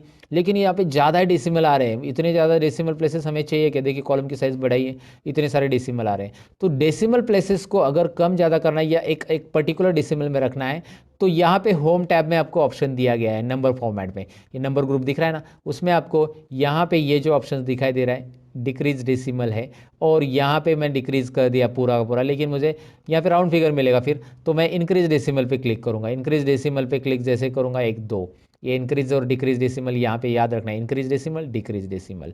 सो यहाँ पे बस क्लिक करेंगे तो आपको मिल जाएगा वो ऑप्शंस। यहाँ पे डबल क्लिक कीजिए, कॉलम की साइज़ यहाँ पे एडजस्ट हो जाएगी। ये 2 डेसिमल मैंने रख दिया। अब यहाँ पे परसेंटेज के लिए फॉर्मूला हमें देना पड़ेगा क्योंकि कोई फंक्शन अवेलेबल नहीं है एक्सेल के अंदर, और परसेंटेज का जो फॉर्मूला रहेगा हम कैसे करेंगे, is equal to this is our total divide by what is next, total divide by out of marks, कितने में से मिला ये तीनों भी सब्जेक्ट 100 मार्क्स के मेरे, मतलब पहले सब्जेक्ट 1 को 100 में से मिला है, सब्जेक्ट 2 को 100 में से मिला है और सब्जेक्ट 3 को 100 में से मार्क्स मिला है, तो तीनों 300 में से मुझे मिले हैं, इसलिए 300 इंटू 100, राइट।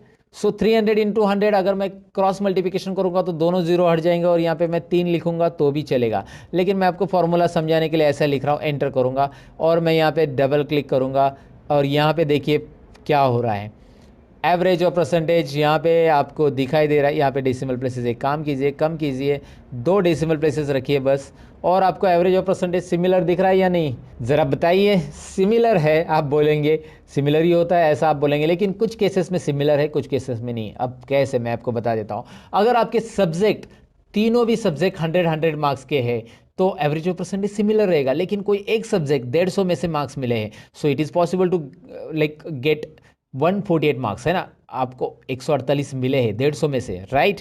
इधर 100 में से मिले आपको 98 और इधर 100 में से मिले आपको 95। तो अब आपका मार्क्स, यहाँ पे ज़रा डबल क्लिक करता हूँ मैं, यहाँ पे भी डबल क्लिक करता हूँ क्योंकि ये ऐसा आ गया ना, ज़रा ध्यान से देखिए, यहाँ पे हैश आ रहा है ना, तो यहाँ पे एक कॉलम की साइज़ कम पड़ रही, समझ जाना, ये छोटी छोटी चीज़ें डेटा एंट्री में याद रखना। तो आपको कॉलम की साइज़ बढ़ा देना है, डबल क्लिक करना है, ऐसे आप कर सकते हैं।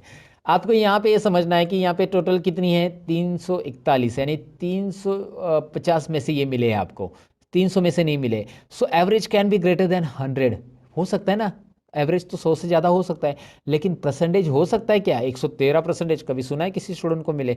तो भैया आपका कैलकुलेशन तो गलत है, क्योंकि ये मिले हैं आपको 350 में से। तो यहाँ पे एक तो आप 350 लिखो या फिर इसको आप इस तरह से लिखो 3.5, ये भी चलेगा क्योंकि क्रॉस मल्टीप्लिकेशन में 2 जीरो जो है इधर पॉइंट में आ जाएंगे। तो ये देखिए आपका जवाब क्या आएगा, इस तरह के आपके परसेंटेज रहेंगे, 97% आपको मिले रहेंगे और एवरेज इस तरह से रहेगा। तो एवरेज और परसेंटेज अलग अलग होगा जब आपके सब्जेक्ट के मार्क्स कुछ अलग ही है, 100 नहीं है, 100 में से है तो एवरेज और परसेंटेज सिमिलर रहेगा। फिलहाल मैं इसे अंडू कर देता हूँ सारी चीज़ों को, और मैं आपको ये बताने के लिए ये मैंने सारी चीज़ें या उटपटांग हरकतें की कि एवरेज और परसेंटेज अलग अलग कौन से केसेस में होते हैं। अब आप किसी को भी बता सकते हैं, बहुत सारे लोगों की एक गलतफहमी होती है कि ये दोनों इक्वल रहते हैं, लेकिन कुछ केसेस में ये दोनों सिमिलर या इक्वल हम नहीं कह सकते उसको, राइट। अब रिजल्ट और ग्रेड तो हम निकालने वाले दोस्तों, ये ज़रा ट्रिकी फॉर्मूला, यहाँ पे इफ कंडीशन हम सीखने वाले हैं और इफ कंडीशन से हम रिजल्ट और ग्रेड कैसे निकालेंगे सीखेंगे। लेकिन उसके पहले कुछ चीज़ें हम यहाँ पे सीख लेंगे। सबसे पहले तो हम कंडीशनल फॉर्मेटिंग सीख लेंगे। अब कंडीशनल फॉर्मेटिंग इनके ऊपर मुझे देनी है, सब्जेक्ट 1 2 3 को मैंने सिलेक्ट किया है। होता क्या है, होम टैब में कंडीशनल फॉर्मेटिंग एक ऑप्शन है।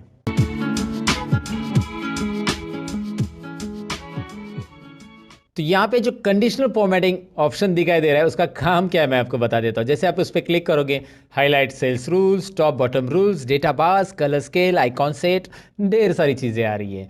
तो यहाँ पे हाईलाइट सेल्स रूल्स हम सीखने वाले हैं। एडवांस कंडीशनल फॉर्मेटिंग भी होता है जो कि मैं आपको आगे बताऊंगा। फिलहाल तो हम बेसिक चीज़ें पहले सीख लेते हैं इजीली। यहाँ पे कुछ हाईलाइट सेल्स रूल्स आपको दिखाई दे रहे हैं जिसमें आपको greater than, less than, between, equal to, text that contains data occurring and duplicate values, right.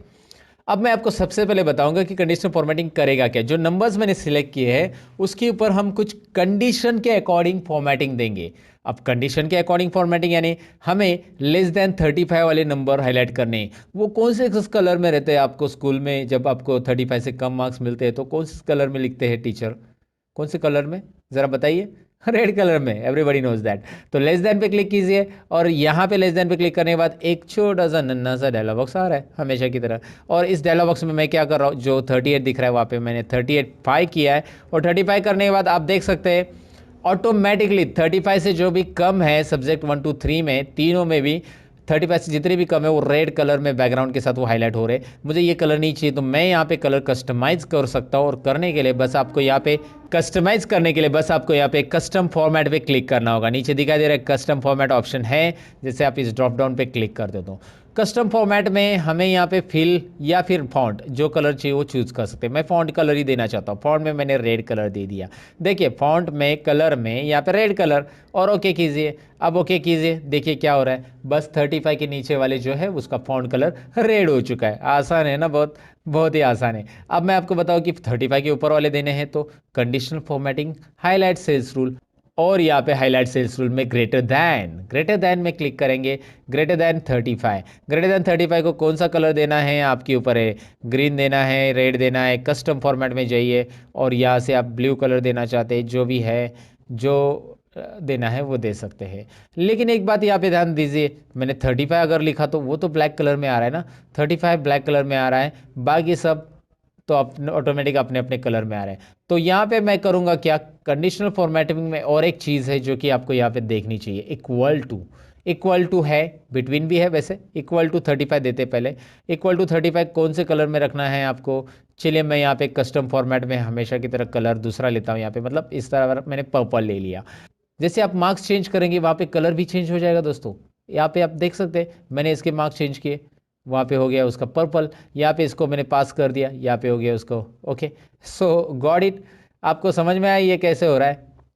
Okay अब मुझे यहाँ पे कोई बिटवीन मार्क्स हाईलाइट करने हैं, जैसे मुझे 150 टू 175 के बीच में हाईलाइट करने हैं, तो मैंने इसको सिलेक्ट किया, कंडीशनल फॉर्मेटिंग और बिटवीन पे क्लिक किया। सिंपल है, बिटवीन में 150 टू 170 मैंने दे दिया, तो मैंने दे दिया और जस्ट मैंने कोई भी कलर यहाँ पे सिलेक्ट कर लिया और ओके किया। दिखाई दे रहा है आपको 150 टू 175 के या जो भी आप फॉर्मेट दोगे उसके बीच में यहाँ पे नंबर हाईलाइट हो जाएंगे। कंडीशनल फॉर्मेटिंग में आगे है यहाँ पे टेक्स्ट दैट कंटेंट्स में हम पर्टिकुलर टेक्स्ट में हाईलाइट कर सकते हैं। जैसे मैं आपको एग्जांपल देता हूँ यहाँ पे, चलिए मैं अभी फिलहाल तो पास फेल डायरेक्टली लिख रहा हूँ, लेकिन इसका फॉर्मूला बनता है दोस्तों, और वो तो हम सीखने वाले हैं ना आगे, तो बड़े रहेगा वीडियो के अंदर। इसका फॉर्मूला काफ़ी इंटरेस्टिंग है, ऑटोमेटिक पास फेल आने वाले हैं। फिलहाल तो मैंने पास फेल ऐसा अंदाज लिखा है कि ये पास है ये फेल है, ये मत देखिएगा कौन पास है कौन फेल है। मुझे बस यहाँ पे दिखाना है कि पास वाले जो है वो ग्रीन कलर में रहने चाहिए, फेल वाले जो है रेड कलर में। तो मैं वही करूँगा, यहाँ पे एक कंडीशनल फॉर्मेटिंग में जो ऑप्शन था वो पिक करूँगा, टेक्स्ट दैट कंटेन्स। जिस टेक्स्ट के अंदर पास है उसको मैं ये वाला ग्रीन वाला कलर देना चाहता हूँ। चलिए मैंने यहाँ पे डायरेक्टली प्री डिफाइन जो कलर है ना, green fill with the dark green text, वो दे दिया। राइट, अब मैं क्या करता हूँ, कंडीशनल फॉर्मेटिंग दोबारा उसी को सिलेक्ट रख के आप एक ही सेल्स के ऊपर दो कंडीशंस भी दे सकते हैं, जो कि यहाँ पे मैं आपको दिखा रहा हूँ। फेल, यहाँ पे आपको फेल लिखना है और फेल के अंदर ये कलर देना है और ओके कीजिए। अब आप देख सकते हैं पास और फेल को कैसे कलर आ रहा है। मैंने एक टेम्पररी आपको बताया सोल्यूशन कैसे करना है। उसके अलावा यहाँ पे अगर मैं आपको बताऊं कि कोई डेट्स है तो डेट्स के लिए भी आप फॉर्मूला दे सकते हैं। जैसे यहाँ पे कोई डेट्स नहीं है, but I do one thing, यहाँ पे मैं कोई डेट लेता हूँ। जैसे मैं यहाँ पे 22 दिसंबर को रिकॉर्ड कर रहा हूँ, तो मैं यहाँ पे सपोज 2 दिन पहले की डेट लेता हूँ और मैंने यहाँ पे 2 दिन पहले की डेट ले ली है, और उसके बाद इस डेट को मैं ड्रैग करूँगा तो ये सीरियली डेट आ जाएगी। राइट, मैं इतनी डेट दिखा रहा हूँ बस यहाँ पे आपको ये समझाने के लिए। कंडीशनल फॉर्मेटिंग में हाईलाइट सेल्स रूल में डेट ऑकरिंग हमारा नेक्स्ट टॉपिक है। डेट ऑकरिंग में जब हम क्लिक करेंगे, एस्टरडे कल की डेट, आज 22 तारीख है तो कल की डेट 21 तारीख, टुडे है ना, right, tomorrow, in last 7 days, ऐसी बहुत सारी चीज़ें इसमें। ये सेल्स रिपोर्ट वगैरह में बहुत काम आती है। आप अगर हाईलाइट करके रखना चाहते हैं सेल्स को, अगर आप ये फॉर्मूला देके रखेंगे तो ऑटोमेटिकली नेक्स्ट वीक की डेट, दिस वीक की डेट है ना, ये सब यहाँ पे हाईलाइट होगी। लास्ट वीक की, लास्ट 7 डेज, यहाँ पे तो 7 डेज नहीं, मैंने 2-4 ही डेट ली है।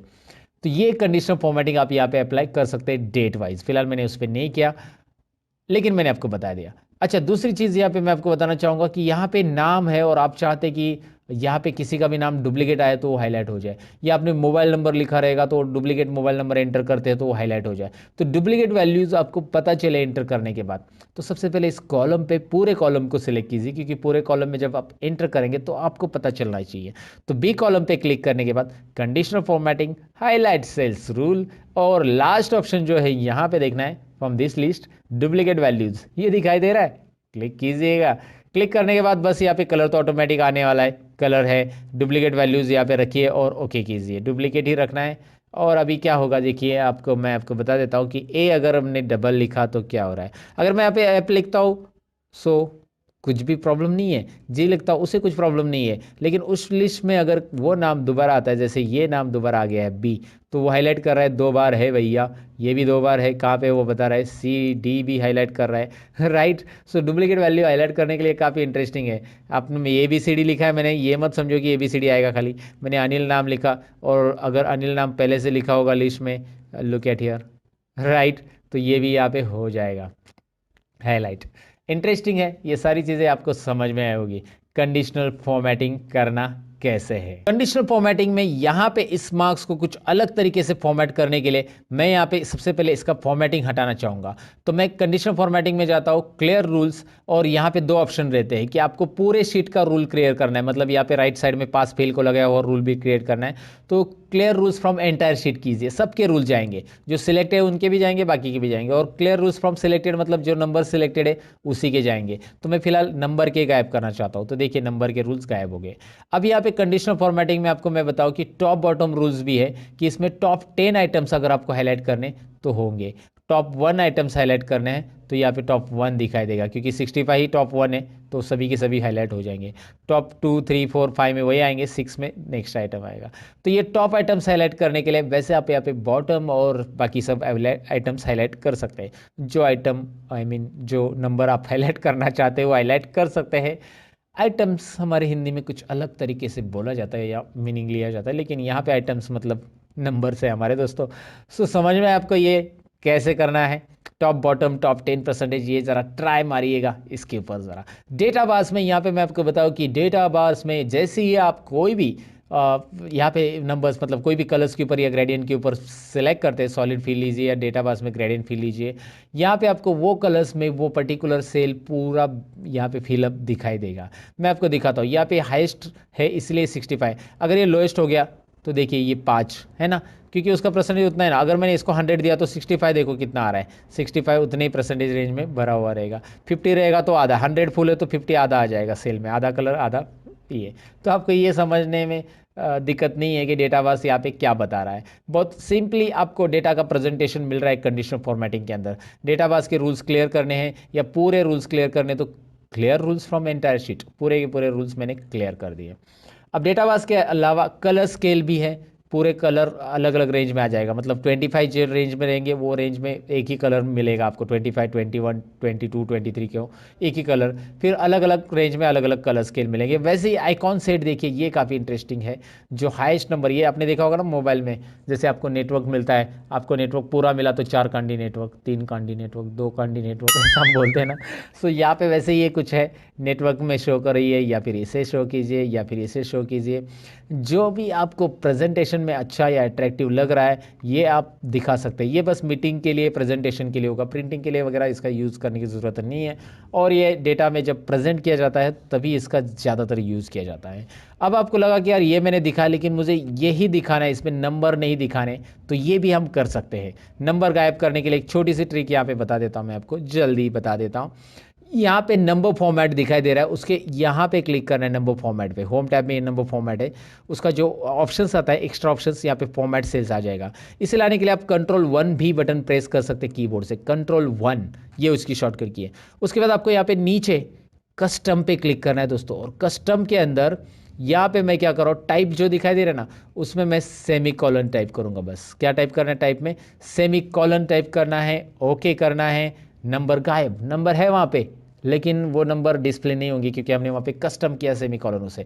और यहाँ पे अगर आप 100 लिखते हो, now you will find out number है दिखाई दे रहा, आगे टोटल भी आ चुकी है, नंबर गायब नहीं है। 320 लिखते हो, देखो चार्ट पूरा चेंज हो जाएगा अलग अलग। सो आपको यहाँ पे ये समझ में आया कि वहाँ पे नंबर है लेकिन हमने उसे गायब किया है, कैसे गायब किया वो समझ में आया होगा आपको। मैं अंडू कर देता हूँ फिलहाल, इसे आप वहाँ पे वापिस जाके कस्टम में जनरल लिखेंगे तो आ जाएगा। तो ये नंबर फॉर्मेट कैसे करना है और किस तरह से कंडीशनल फॉर्मेटिंग अप्लाई करनी है आपको समझ में आया होगा। अब यहाँ पे कुछ चीज़ें और जानते हैं, जैसे कि यहाँ पे कंडीशनल फॉर्मेटिंग तो मैंने आपको बता दिया। यहाँ पे एक रो इंसर्ट करना है, कैसे करना है मैं आपको बताता हूँ। कंट्रोल प्लस ये डेटा एंट्री में याद रखिए कि आपको अगर कोई रो इंसर्ट करना है कोई भी सेल के अंदर तो आप इसे राइट क्लिक करके भी कर सकते हैं। राइट क्लिक इंसर्ट रो, देखिए रो कैसे इंसर्ट करना है, बहुत ही सिंपल है। कोई भी रो ऐड करना है, कॉलम ऐड करना है, सपोज सब्जेक्ट 4 यहाँ पे रह गया, कुछ भी चीज़ें आपको ऐड करनी नहीं, आपको यहाँ पे कॉन्टैक्ट नंबर ऐड करना था तो आपने यहाँ पे करना है राइट क्लिक और इंसर्ट। नया कॉलम ऐड करने के लिए राइट क्लिक इंसर्ट, या शॉर्टकट की मैं बताता हूँ आपको कंट्रोल प्लस। देखिए आपको सिलेक्ट कौन सा कॉलम करना है, जिस कॉलम के पहले आपको कॉलम ऐड करना है उसी कॉलम को सिलेक्ट करना है और कंट्रोल प्लस उसके पहले आ जाएगा। अगर आपको ऐप के पहले कॉलम ऐड करना है कंट्रोल प्लस, सिंपल है ना, उस कॉलम को सिलेक्ट करना है। अच्छा, आपने अगर सेल सिलेक्ट किया होगा और कंट्रोल प्लस किया होगा तो क्या होगा, ये डायलॉग बॉक्स आएगा, वो पूछेगा आपको कि सेल इंसर्ट करना है या कॉलम इंसर्ट करना है। फिलहाल तो मुझे एंटायर कॉलम इंसर्ट करना है, राइट। तो आपको यहाँ पे याद रखना है, अगर आपने कॉलम को सिलेक्ट किया है तो डायरेक्ट इंसर्ट होगा, और कॉलम को नहीं सिलेक्ट किया है, सेल को सिलेक्ट किया है, तो आपको ये डायलॉग बॉक्स मिलेगा, वो पूछेगा रो इंसर्ट करना है या कॉलम। तो मैंने रो किया तो और एक रो ऐड हो गया। तो आप ऐसे रो भी ऐड कर सकते हैं, कॉलम भी ऐड कर सकते हैं। और फिलहाल अगर मुझे इस रो को डिलीट करना है, जैसे मैंने इसे अंडू कर दिया अभी, लेकिन दोबारा कंट्रोल वाई करके रिडू किया और मैं इसे डिलीट करना चाहता हूँ, तो मैं इसके ऊपर ऐसा क्लिक करूँगा, इस रो को सिलेक्ट करूँगा और कंट्रोल माइनस करूँगा तो ये पूरा डिलीट हो जाएगा। लेकिन मैंने सिलेक्ट नहीं किया है, कर्सर यहाँ पे कहीं पे भी है, कंट्रोल माइनस किया तो वो पूछेगा कि आपको रो डिलीट करना है या कॉलम डिलीट करना है। तो हम यहाँ पे एंटायर रो सिलेक्ट करेंगे और एंटायर रो सिलेक्ट करके ओके करेंगे। आपको दिखाई दे रहा है रो डिलीट हो गया। कंट्रोल प्लस ऐड होगा, कंट्रोल माइनस डिलीट होगा। अगर आपने रो सिलेक्ट करके रखा है तो रो ऐड होगा, और आपने कॉलम सेलेक्ट किया है तो कॉलम ऐड होगा कंट्रोल प्लस से, और रो सिलेक्ट करके रखा है कंट्रोल माइनस किया तो रो डिलीट होगा, और कॉलम सिलेक्ट करके रखा है और कंट्रोल माइनस किया तो कॉलम डिलीट होगा। ये शॉर्टकट की याद रखना है। वैसे उसके लिए alt I C insert column ये एक शॉर्टकट की बनती है, और alt I R insert row ये भी एक शॉर्टकट की बनती है, जो कि मैंने आपको बता दिया। अभी आप डिसाइड कर लो आपको कौन सी शॉर्टकट की यूज़ करनी है, अल्ट आई सी करनी है, अल्ट आई आर करना है, व्हाटएवर, या कंट्रोल प्लस माइनस करना है। ये तो हमने देख लिया कि रो और कॉलम कैसे इंसर्ट करते हैं। कहीं पे भी आपको 2-4 कॉलम इंसर्ट करने हैं, आपको लगा कि यार यहाँ पे 5 कॉलम इंसर्ट करने, तो उसके आगे के 5 कॉलम सेलेक्ट कीजिए और कंट्रोल प्लस कीजिए, 5 कॉलम आपको मिलने वाले हैं ना। इंटरेस्टिंग, ये डेटा एंट्री के लिए याद रखिए दोस्तों, डेटा एंट्री में ये सारी चीज़ें यूज़ होती है। आपको उतने कॉलम सेलेक्ट करने हैं और कंट्रोल प्लस उतने कॉलम ऐड होंगे, वो कॉलम आगे शिफ्ट हो जाएंगे। वैसे रो में भी है, आप इसमें 3 रो या 4 रो बीच में इंसर्ट करना चाहते हैं 2 नंबर के पहले, तो 2 से सिलेक्ट करना चालू कीजिए, 2 से सिलेक्ट 4 तक किया, control plus, control Z undo, right. तो यहाँ पे आपको ये सारी चीज़ें समझ में आए कि कंट्रोल प्लस माइनस से कैसे रो इंसर्ट होता है। मैंने दरअसल ये रो इंसर्ट क्यों किया है, मुझे यहाँ पे टाइटल देना है, तो यहाँ पे स्टूडेंट रिकॉर्ड करके ये टाइटल है, तो मैंने स्टूडेंट रिकॉर्ड लिखा है। अब मैं इसे सिलेक्ट करूँगा यहाँ से यहाँ तक, जो कि आपको दिख रहा है। क्यों यहाँ से यहाँ तक सिलेक्ट करूँगा, ए से लेकर एम तक इसलिए सिलेक्ट करना है क्योंकि एम तक मेरा डेटा है, और इतना ही सिलेक्ट करना है, ऐसा पूरा रो नहीं सिलेक्ट करना है। बहुत सारे लोग गलती करते हैं, पूरे रो को सिलेक्ट कर लेते हैं। आपको पूरा रो नहीं करना है, मुझे ए से एम तक सेल तक मतलब ये सिलेक्ट करना है। इससे करूँगा क्या मैं आगे, क्योंकि ये टाइटल मुझे सेंटर में चाहिए, तो मैं यहाँ पे एक ऑप्शन रहता है जो कि होम टैब में होता है, मर्ज एंड सेंटर, इसे यूज़ करूँगा। मर्ज एंड सेंटर, ये डेटा मर्ज एंड सेंटर हो जाएगा। मर्ज एंड सेंटर में आपको दिखाई दे रहा है ये डेटा सेंटर में आ चुका है। अब इसे फॉर्मेटिंग भी हम कर सकते हैं। चलिए सबसे पहले मैं इसको ऐसा सेलेक्ट कर लेता हूँ और सबको ऑल बॉर्डर्स कर देता हूँ। ऑल बॉर्डर्स यहाँ पे आपको मिल जाता है, देखिए बॉर्डर्स बहुत अलग अलग टाइप के हैं, मैंने ऑल बॉर्डर्स किया है फिलहाल।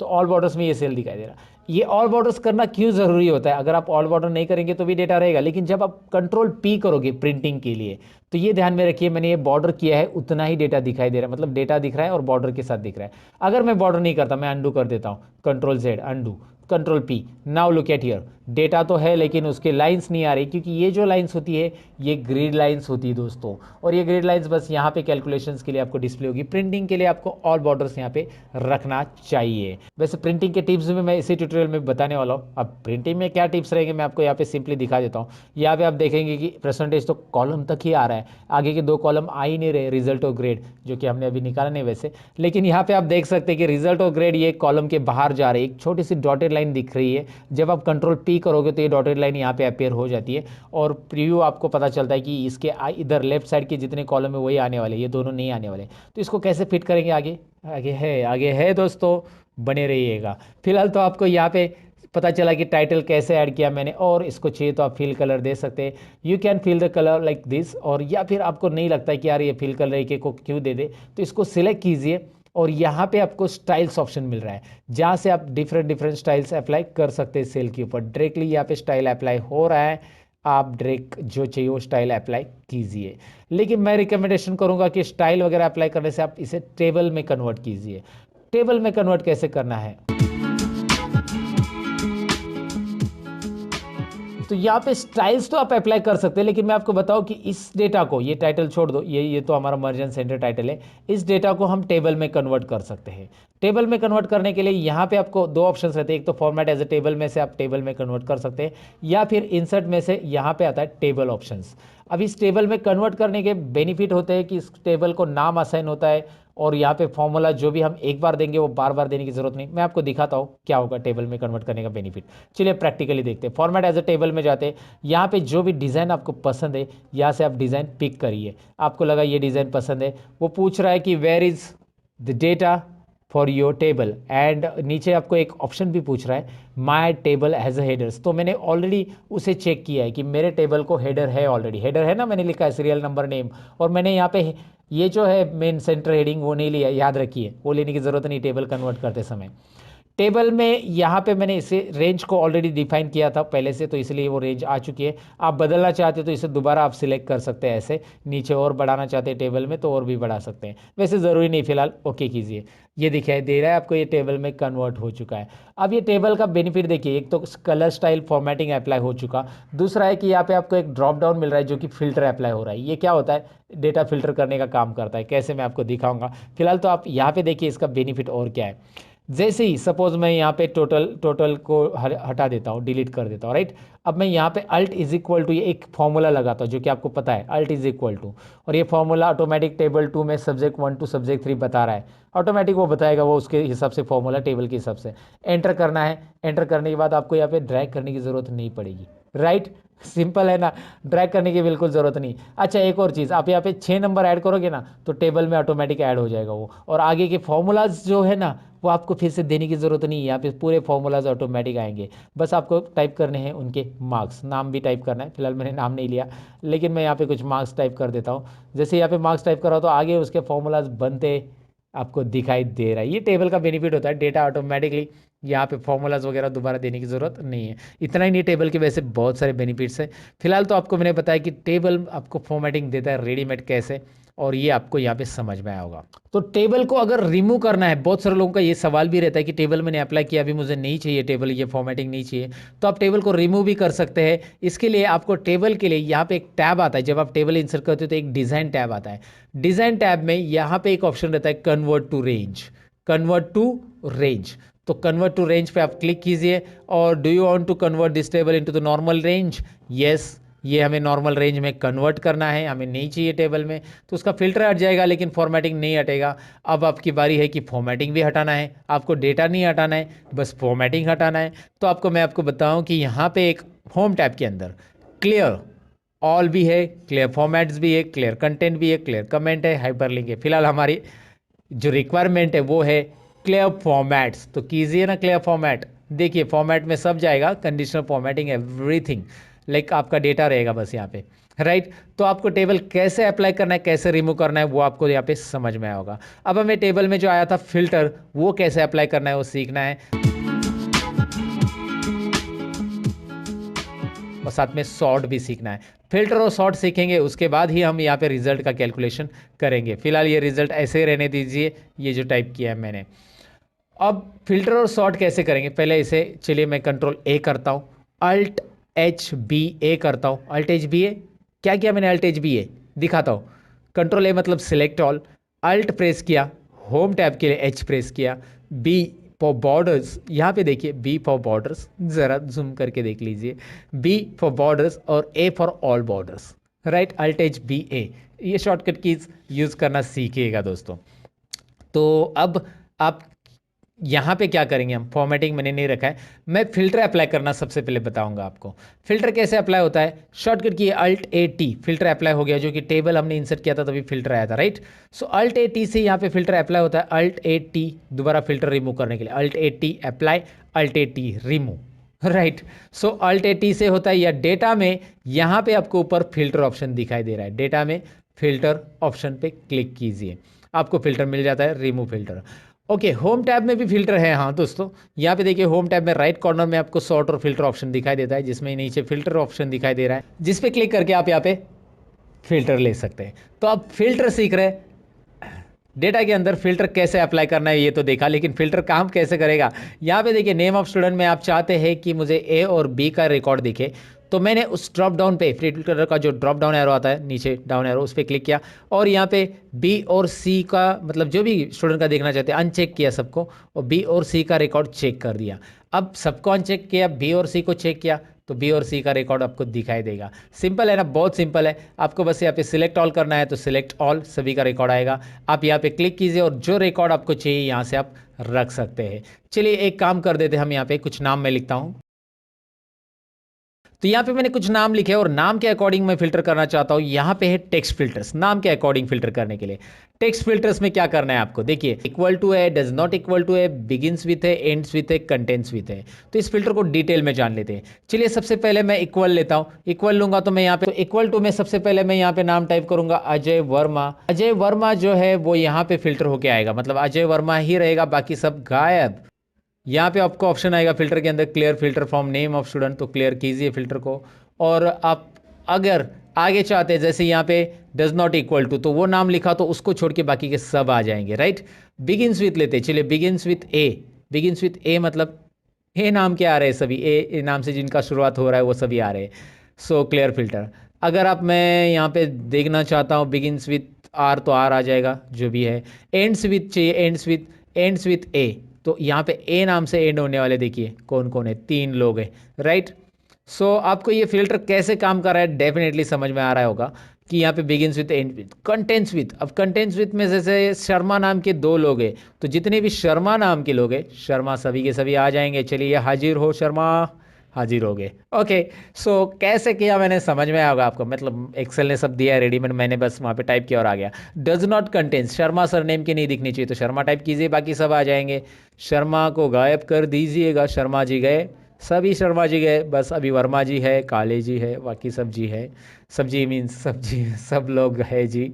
ओके, तो यहाँ पे आपको ये समझ में आया होगा कि भाई फिल्टर काम कर रहा है टेक्स्ट के ऊपर, वैसे नंबर के ऊपर करता है क्या, ज़रूर करेगा। नंबर्स के ऊपर आप यहाँ पे अनचेक चेक कर सकते हैं। साथ में नंबर फिल्टर में भी वही चीज़ें जो कंडीशनल फॉर्मेटिंग में हमने देखी थी कि मुझे लेस देन ये वाले नंबर चाहिए, वो वाले चाहिए, ग्रेटर देन वाले चाहिए, टॉप 10 चाहिए, तो मैं लेस देन यहाँ पे लेता हूँ। और यहाँ पे कैसे कि लेस देन मुझे 150 के नीचे वाले लोग चाहिए। चलिए 150 के नीचे वाले ये है, इनके मार्क्स सबसे कम है, तो ये मैंने आपको यहाँ पे दिखाया।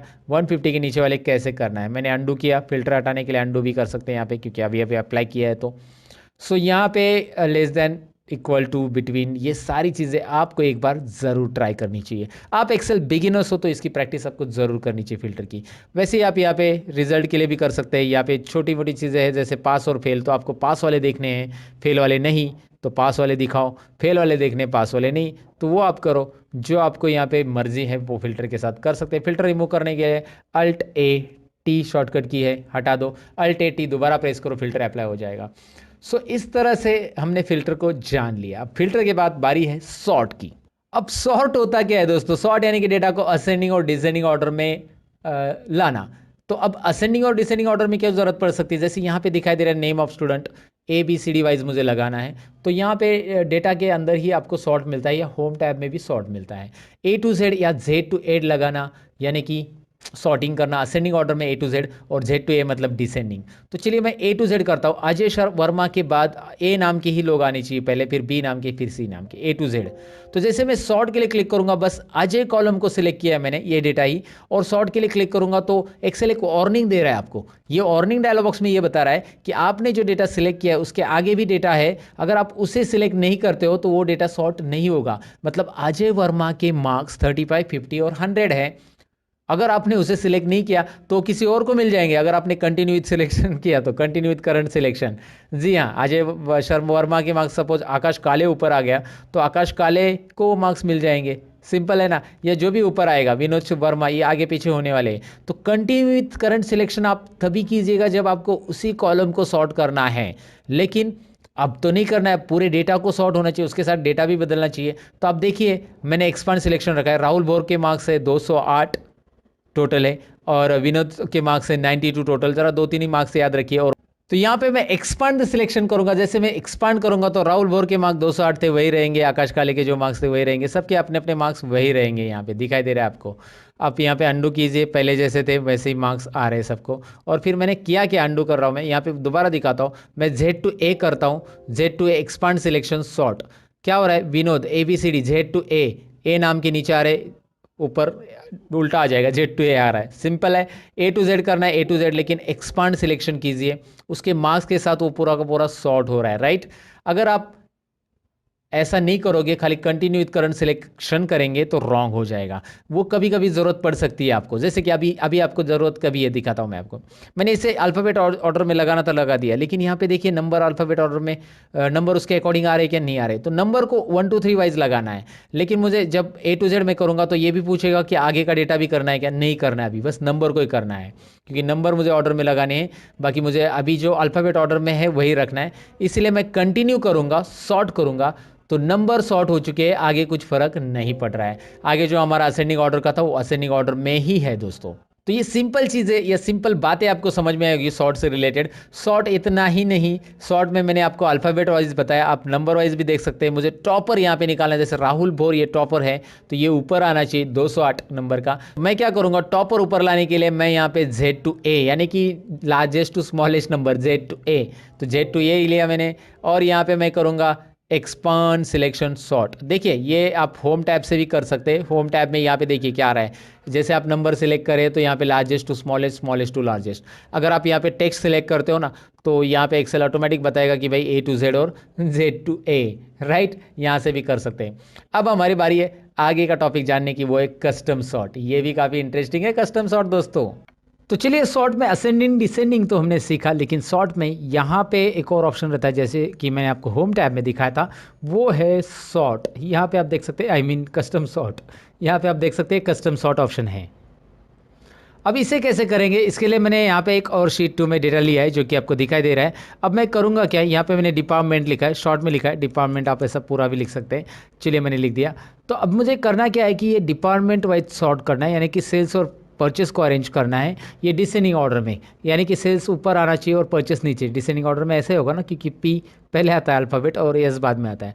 और इसके डिसेंडिंग ऑर्डर में जो सेल्स के अंदर अलग अलग लोकेशंस है वो असेंडिंग में चाहिए, यानी कि यहाँ पे सेल्स का अहमदनगर जो है ये पहला आना चाहिए असेंडिंग ऑर्डर में, A अल्फ़ाबेट से ये स्टार्ट हो रहा है। या सेल्स का फिर उसके बाद मुंबई बाद में आना चाहिए और फिर सेल्स का नागपुर आना चाहिए। तो मतलब ये कॉलम चाहिए डिसेंडिंग ऑर्डर में, ये कॉलम चाहिए असेंडिंग ऑर्डर में, और ये सेल्स के अंदर असेंडिंग होगा। कैसे मैं आपको दिखाऊंगा, रिजल्ट आप देखेंगे तो समझ में आएगा। सबसे पहले तो मुझे इस डेटा को सिलेक्ट करना होगा। अगर आपने ये कॉलम सिलेक्ट करके ही डेटा में जाकर ये कस्टम सॉर्ट वाला लिया, यही है कस्टम सॉर्ट आपका ये ऑप्शन, तो इस पर क्लिक किया तो यहाँ पे वो पूछेगा कि आपने डेटा सिलेक्ट नहीं किया है, क्या करना है आपको, डेटा पूरा सिलेक्ट करना है, येस एक्सपांड सिलेक्शन, राइट। तो ऑटोमेटिकली वो डेटा पूरा सिलेक्ट कर रहा है। ऊपर से यहाँ पे देखिए इस डायलॉग बॉक्स में क्या है, my data has header already check है, दिखाई दे रहा है ना। ये तो चेक रहना ही चाहिए क्योंकि हमारे डेटा को हेडर ऑलरेडी है, जैसे serial number, name of employee, department and location, ये हमारे हेडर है। उसके बाद उसने यहाँ पे कुछ add level, delete level, copy level और ऑप्शंस आपको दिए हैं। फिलहाल तो आपको और एक लेवल ऐड करनी है, लेकिन पहले इस लेवल को हम लोग यहाँ पे डिपार्टमेंट वाइज क्या करेंगे, उसको Z to A करेंगे। देखिए इस डायलॉग बॉक्स में मैंने किया क्या है, मुझे डिपार्टमेंट वाइज डिसेंडिंग ऑर्डर में चाहिए, इसलिए क्योंकि सेल्स ऊपर रहना चाहिए सभी सेल्स के रिकॉर्ड, और उसके बाद उसके नीचे परचेस क्या आनी चाहिए, इसलिए department wise Z to A। लेकिन ऐड लेवल कीजिए, ऐड लेवल करने के बाद यहाँ पे आपको और एक लेवल ऐड करने के लिए मिलती है, जो कि देन बाय में आप ऐड कर सकते हैं। करना क्या है इस देन बाय में, आपको लोकेशन A to Z चाहिए। लोकेशन कैसा चाहिए, A to Z, मतलब पहले डिपार्टमेंट सॉर्ट होगा और उसके अंदर हर एक डिपार्टमेंट के लोकेशंस असेंडिंग ऑर्डर में आएंगे। कैसे, ज़रा रिजल्ट देखते हैं। ओके कीजिए। अब आपको दिख रहा है डिपार्टमेंट डिसेंडिंग ऑर्डर में सॉर्ट हो रहा है, सेल्स पहले आ चुका है और परचेस। लेकिन उस हर एक डिपार्टमेंट के ग्रुप में देखिए यहाँ पे उस डिपार्टमेंट के अंदर जितने भी लोकेशन आ रहे हैं वो असेंडिंग में है। जैसे अहमदनगर सबसे ऊपर आ रहा है, फिर मुंबई आ रहा है, फिर एन, है ना, अल्फ़ाबेट वाइज में। यहाँ पे भी देखिए परचेस में अहमदनगर, फिर पुणे और शिरूर, ए देन पी और यस अल्फ़ाबेट। तो ये इस ग्रुप के अंदर, परचेस ग्रुप के अंदर ये असेंडिंग ऑर्डर में आ चुका है। तो देन बाय क्या काम कर रहा है ये आपको यहाँ पे समझ में होगा। करना क्या है देन बाय के लिए, बस सबको सिलेक्ट करो, सॉर्ट करो और यहाँ पे आपको मिल रहा है। नहीं चाहिए तो यहाँ से लेवल आप डिलीट कर सकते हैं, या फिर इसी का और कॉपी लेवल वगैरह, इसी का कॉपी आ जाएगा दूसरा लेवल, और फिर यहाँ पे कुछ और चेंज करना है तो आप कर सकते हैं। उसके अलावा यहाँ पे आपको एक और चीज़ है, जैसे कि यहाँ पे ये डेटा है, serial number, name of location वगैरह, मैं इसे कॉपी कर लेता हूँ और नीचे रख देता हूँ थोड़ी देर के लिए, मतलब इस तरफ रखता हूँ। और मुझे इसे ऑर्डर में ये करना है, जैसे ये अल्फ़ाबेट ऑर्डर में लगाना है, तो इसमें अल्फ़ाबेट ऑर्डर में डिपार्टमेंट पहले कॉलम में, पहले इधर आ जाएगा पहले कॉलम के अंदर, और फिर सीरियल नंबर वगैरह लास्ट में चला जाएगा। कैसे, मैं आपको दिखाता हूँ। ये हॉरिजॉन्टल डेटा सॉर्ट करने के लिए करना क्या है, सॉर्ट में दोबारा जाइए, ऑप्शंस में जाइए। ऑप्शंस में देखिए यहाँ पे ऑप्शन आ रहा है आपको सॉर्ट लेफ्ट टू राइट, और ऊपर केस सेंसिटिव भी है, मतलब अल्फ़ाबेट कैपिटल वाले पहले होंगे फिर स्मॉल वाले बाद में आएंगे, केस सेंसिटिव रखेंगे तो वो आपके ऊपर है, केस सेंसिटिव रखना है नहीं रखना है।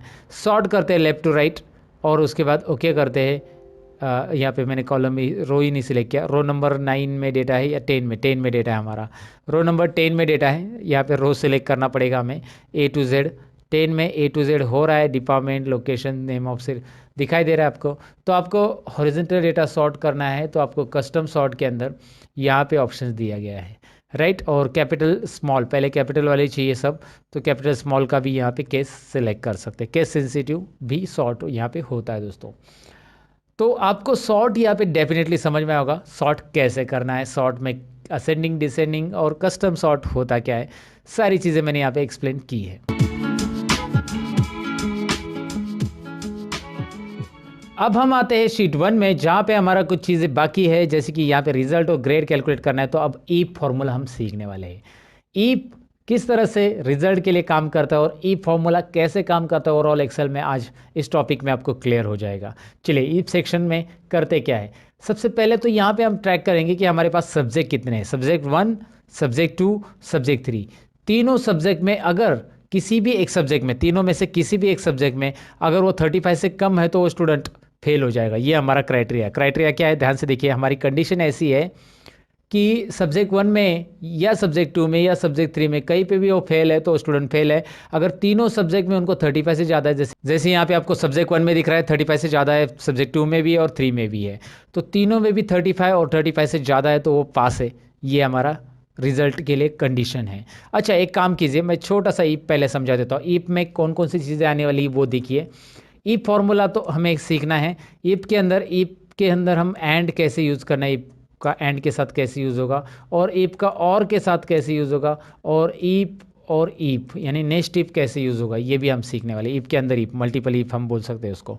तो ये चारों भी फॉर्मूलेज हम सीखने वाले। सबसे पहले ईप कैसे काम करता है वो देखते हैं। यहाँ पे स्कॉलरशिप की एग्जाम आप दे रहे हो और जहाँ पे आपको मार्क्स चाहिए पासिंग के लिए 35 100 में से, राइट।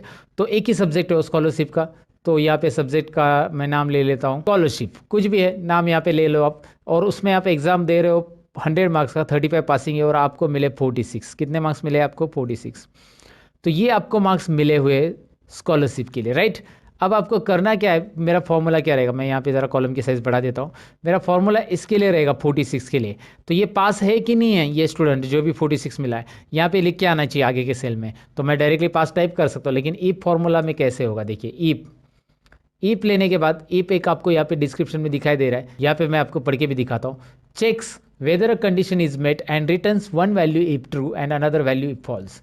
तो ईप यहाँ पे मैंने सिलेक्ट किया है। अगर आपकी कंडीशन मिलती है तो पहला आंसर जो होगा कंडीशन के अकॉर्डिंग ट्रू रहेगा, और नहीं तो दूसरा आंसर फॉल्स। अगर कंडीशन नहीं मिल रही तो वो आंसर हम दूसरा देंगे।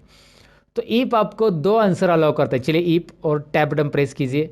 यहाँ पे देखिए पहले पूछ रहा है वो कंडीशन यानी लॉजिक टेस्ट, आप टेस्ट दीजिए। फिर उसके बाद वो टेस्ट में मतलब जो भी लॉजिक टेस्ट आपने दिए वो ट्रू है तो पहला आंसर दिखाइए, नहीं तो दूसरा आंसर। तो करना क्या है देखिए, मेरा टेस्ट क्या है, यहाँ पे मैं सिलेक्ट कर रहा हूँ किसको, I2 को, I12 को, सॉरी I12 में है 46। If I12 cell is greater than equal to 35, मतलब 35 और उससे ज़्यादा है तो I12 सेल में 35 और उससे ज़्यादा है तो ये हमारी कंडीशन है। कंडीशन देते समय आप ये ऑपरेटर्स यूज़ कर सकते हैं, greater than equal to, less than equal to वगैरह। अगर ज़्यादा है तो क्या होगा, कोमा। पहला आंसर ये रहेगा पास। देखो डबल इन्वर्टेड कोमा में आपको लिखना है, ईफ के अंदर जो भी टेक्स्ट आप लिखते हो वो डबल इन्वर्टेड कोमा में आ जाएगा। कोमा देके अगर आप कोमा देते हो ना तो नीचे देखो क्या हो रहा है, वैल्यू फॉल्स बोल्ड हो रहा है। ध्यान से देखिए मैं क्या कर रहा हूँ, पहला मैंने लॉजिक टेस्ट दिया, कोमा किया, कोमा करने के बाद आप जैसे कोमा करोगे नीचे बोल्ड में दिख रहा है आपको वैल्यू ऑफ ट्रू। अभी वैल्यू ऑफ ट्रू वाला डालो आप, आपकी कंडीशन आपने डाल दी। अगर ये कंडीशन सेटिस्फाई है, 35 से ज़्यादा मार्क्स है तो क्या लिख के आना चाहिए, वैल्यू ऑफ ट्रू का मतलब होता है कोमा। अगर 35 से कम है तो क्या लिखना चाहिए आपको, वैल्यू ऑफ फॉल्स। अगर 35 से कम नहीं है, वो एक्सप्रेशन गलत है आपने जो दिया हुआ, 35 से कम है सॉरी, तो आपको मिलेगा वहाँ पे फेल स्टूडेंट, आपको यहाँ पे लिख के आना चाहिए फेल। तो आपको डबल इन्वर्टेड कोमा में ये लिखना है, डबल इन्वर्टेड कोमा नहीं बोलना है दोस्तों, डबल इन्वर्टेड कोमा, राइट। तो यहाँ पे मैंने दे दिया और यहाँ पे एंटर बटन प्रेस करना है। यहाँ पे भूलना नहीं है कि मैंने टाइप कैसे किया, ज़रा ध्यान से देखेंगे अभी क्या हो रहा है, ये पास हो रहा है। और यहाँ पे 34 करके देखिए फेल। ऑफकोर्स 35 के लिए पास होगा क्योंकि ग्रेटर देन इक्वल टू रखा है मैंने 35 को इंक्लूड करके। 35 है फिर भी पास है, 35 से ज़्यादा है फिर भी पास है, 35 से कम जाते हैं 31 32 कुछ भी डालो फेल आ जाएगा। तो इफ कंडीशन यहाँ पे आपको काम कैसे कर रहा है समझ में आया होगा, एक सेल के अंदर, एक ही सेल के लिए मैंने दिया। तो इफ इस तरह से देते हैं दोस्तों, इफ कंडीशन आपको दो आंसर अलाउ करता है। अगर आपकी कंडीशन सही है यहाँ पे दी हुई तो पहला आंसर रिटर्न करेगा, नहीं तो अगर कंडीशन नहीं मिल रही है, 35 से कम है यहाँ पे और 35 से ज़्यादा अगर है तो पास, ज़्यादा नहीं है तो फेल, राइट। कंडीशन नहीं मिल रही है तो फेल, वैल्यू फॉल्स। तो इस तरह से मैंने आपको बताया कि यहाँ पे कैसे हम ई फॉर्मूला अप्लाई कर सकते हैं, डेफिनेटली आपको समझा होगा ये। अब ई फॉर्मूला यहाँ पे तो एक सब्जेक्ट नहीं, मेरे पास तीन सब्जेक्ट है, तो ऐसे अगर एक से ज़्यादा सब्जेक्ट है तो आपको एंड या फिर और यूज़ करना है। मैंने यहाँ पे और नहीं लिखा है, ऑफ लिखा, आपने देखा भी नहीं, ओके मुझे बताना ना, कम से कम यहाँ पे और लिखना था मुझे। तो यहाँ पे आपको मैं बता रहा हूँ और, राइट। तो यहाँ पे एक से ज़्यादा अगर सब्जेक्ट है तो इफ एंड और इफ और इन दोनों में से एक यूज़ कर सकते हैं। पहले मैं आपको इफ एंड की मदद से कैसे निकालना है ये रिजल्ट मैं दिखाता हूँ। Is equal to if open bracket. अब एंड क्यों यूज़ करना है, क्योंकि इफ आपको अलाउ करता है एक ही लॉजिक टेस्ट देने के लिए और एक ही यहाँ पे क्राइटेरिया दे सकते हैं। लेकिन अगर आप एंड यूज़ करते हो फॉर्मूला में तो आप लॉजिक 1, लॉजिक 2, लॉजिक 3, 4 ऐसे बहुत सारी लॉजिक दे सकते हैं। तो सबसे पहले यहाँ पे करेंगे क्या, सब्जेक्ट 1 की सेल यानी कि यहाँ पे आएगी C3 दिखाई दे रहा है आपको, ये C3 सेल हमारी रहेगी और C3 यहाँ पे आ चुका है सब्जेक्ट 1 की, क्योंकि उसे रिस्पेक्टिव में जो लेफ्ट साइड में सेल है वही हमने लिए है। दिखाई दे रहा है आपको C3 यहाँ पे आ चुका है। If C3 is greater than equal to 35, greater than equal to क्यों, क्योंकि हमें कंडीशन देना है एंड की तरह। मैं आपको समझाता हूँ एंड यूज़ करने के बाद आपको ग्रेटर दैन इक्वल टू ही क्यों लेना है, क्योंकि हम चेक करेंगे कि तीनों सब्जेक्ट में पास है तो ही पास देंगे, राइट।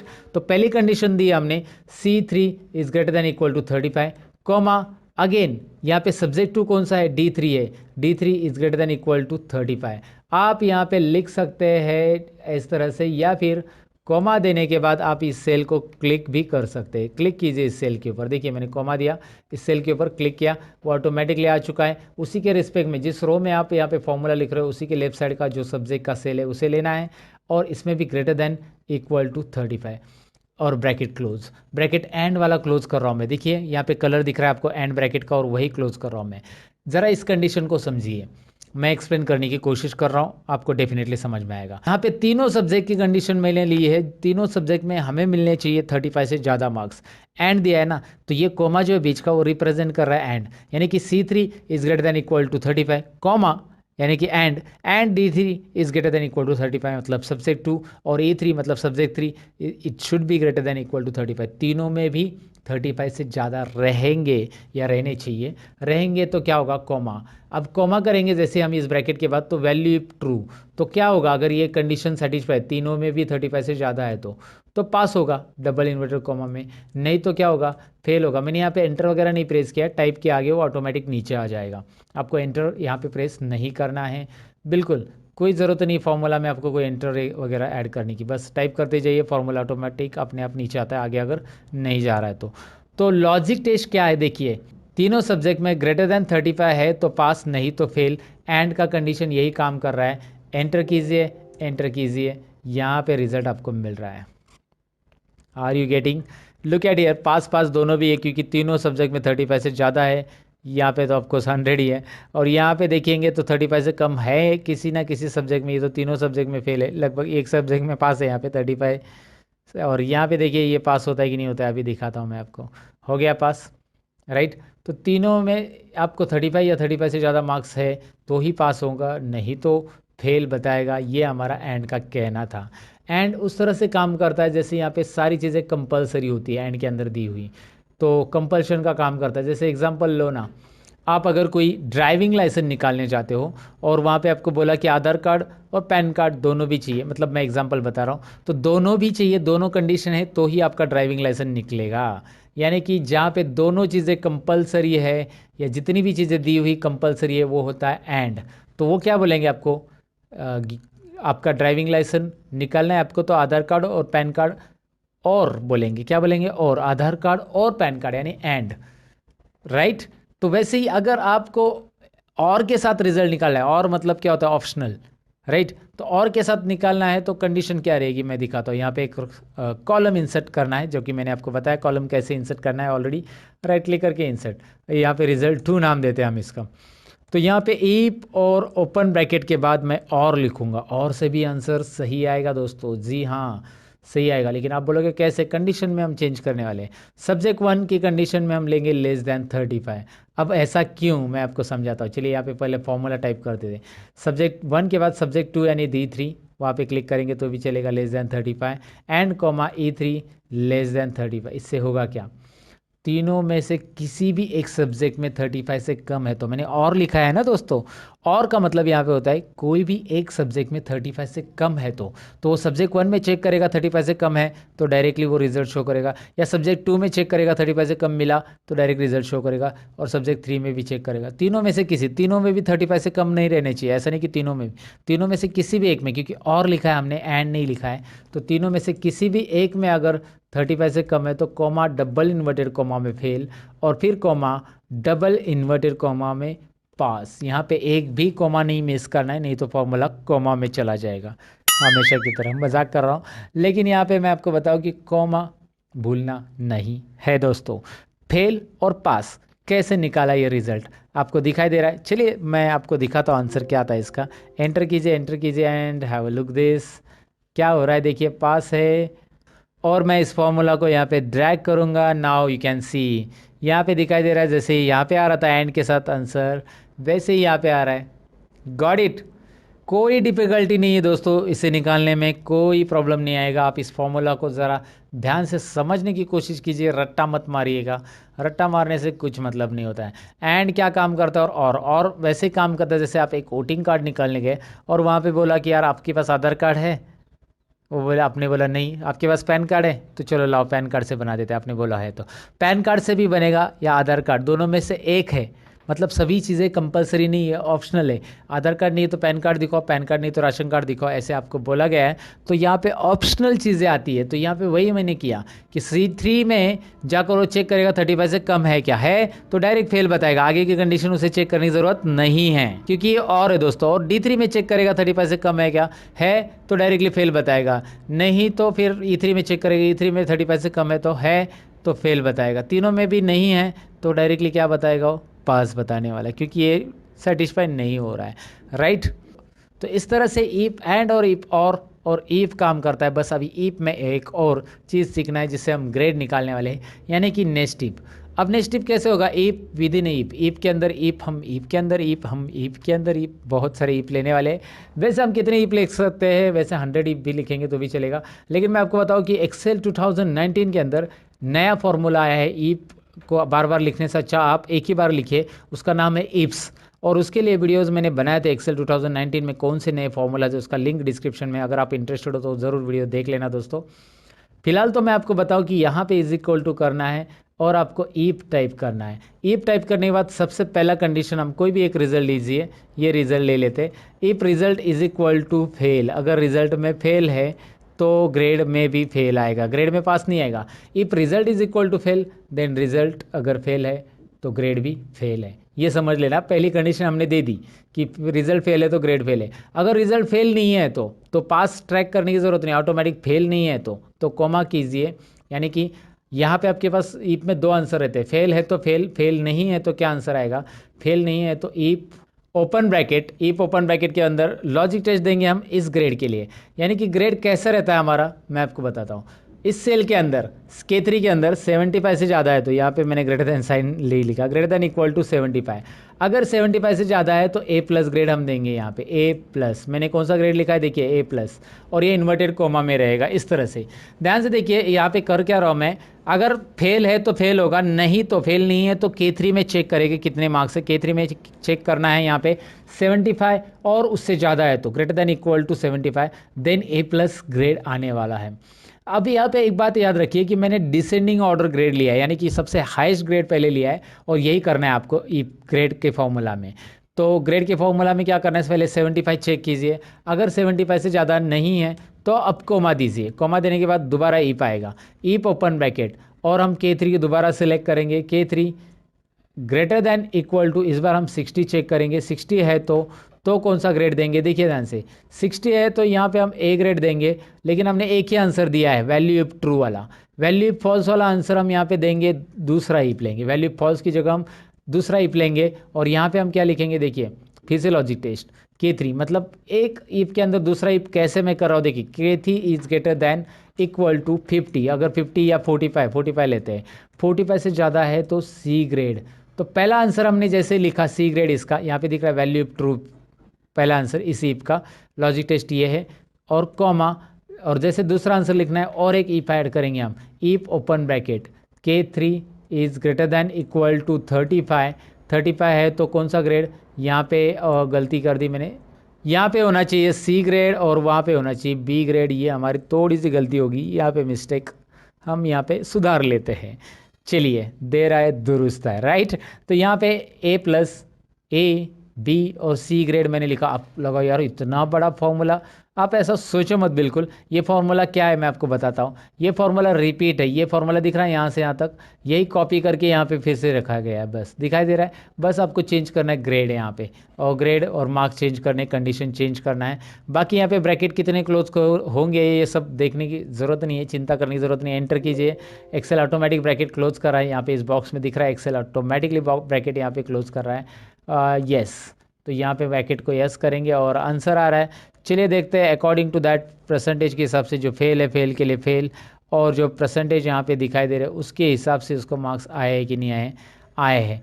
इसे हम नेक्स्ट टिप बोलते हैं दोस्तों। इसकी ज़रा प्रैक्टिस आपको करनी ज़रूरी है, और जितनी रिपीट आप इसके प्रैक्टिस करोगे उतना ईप आप डीपली समझते जाओगे कि ईप के अंदर लॉजिक टेस्ट होता क्या है, पहला आंसर क्या होता है, दूसरा आंसर क्या होता है, नेक्स्ट टिप लिया कैसे गया है, यहाँ पे क्यों लिया गया है, ये सारी चीज़ें आपको समझ में आएगी। तो ज़रूर ईप का एक बार प्रैक्टिस कीजिए। हमारा ग्रेड तक हमारा हो गया है। अब नेक्स्ट पॉइंट की तरफ बढ़ते हैं।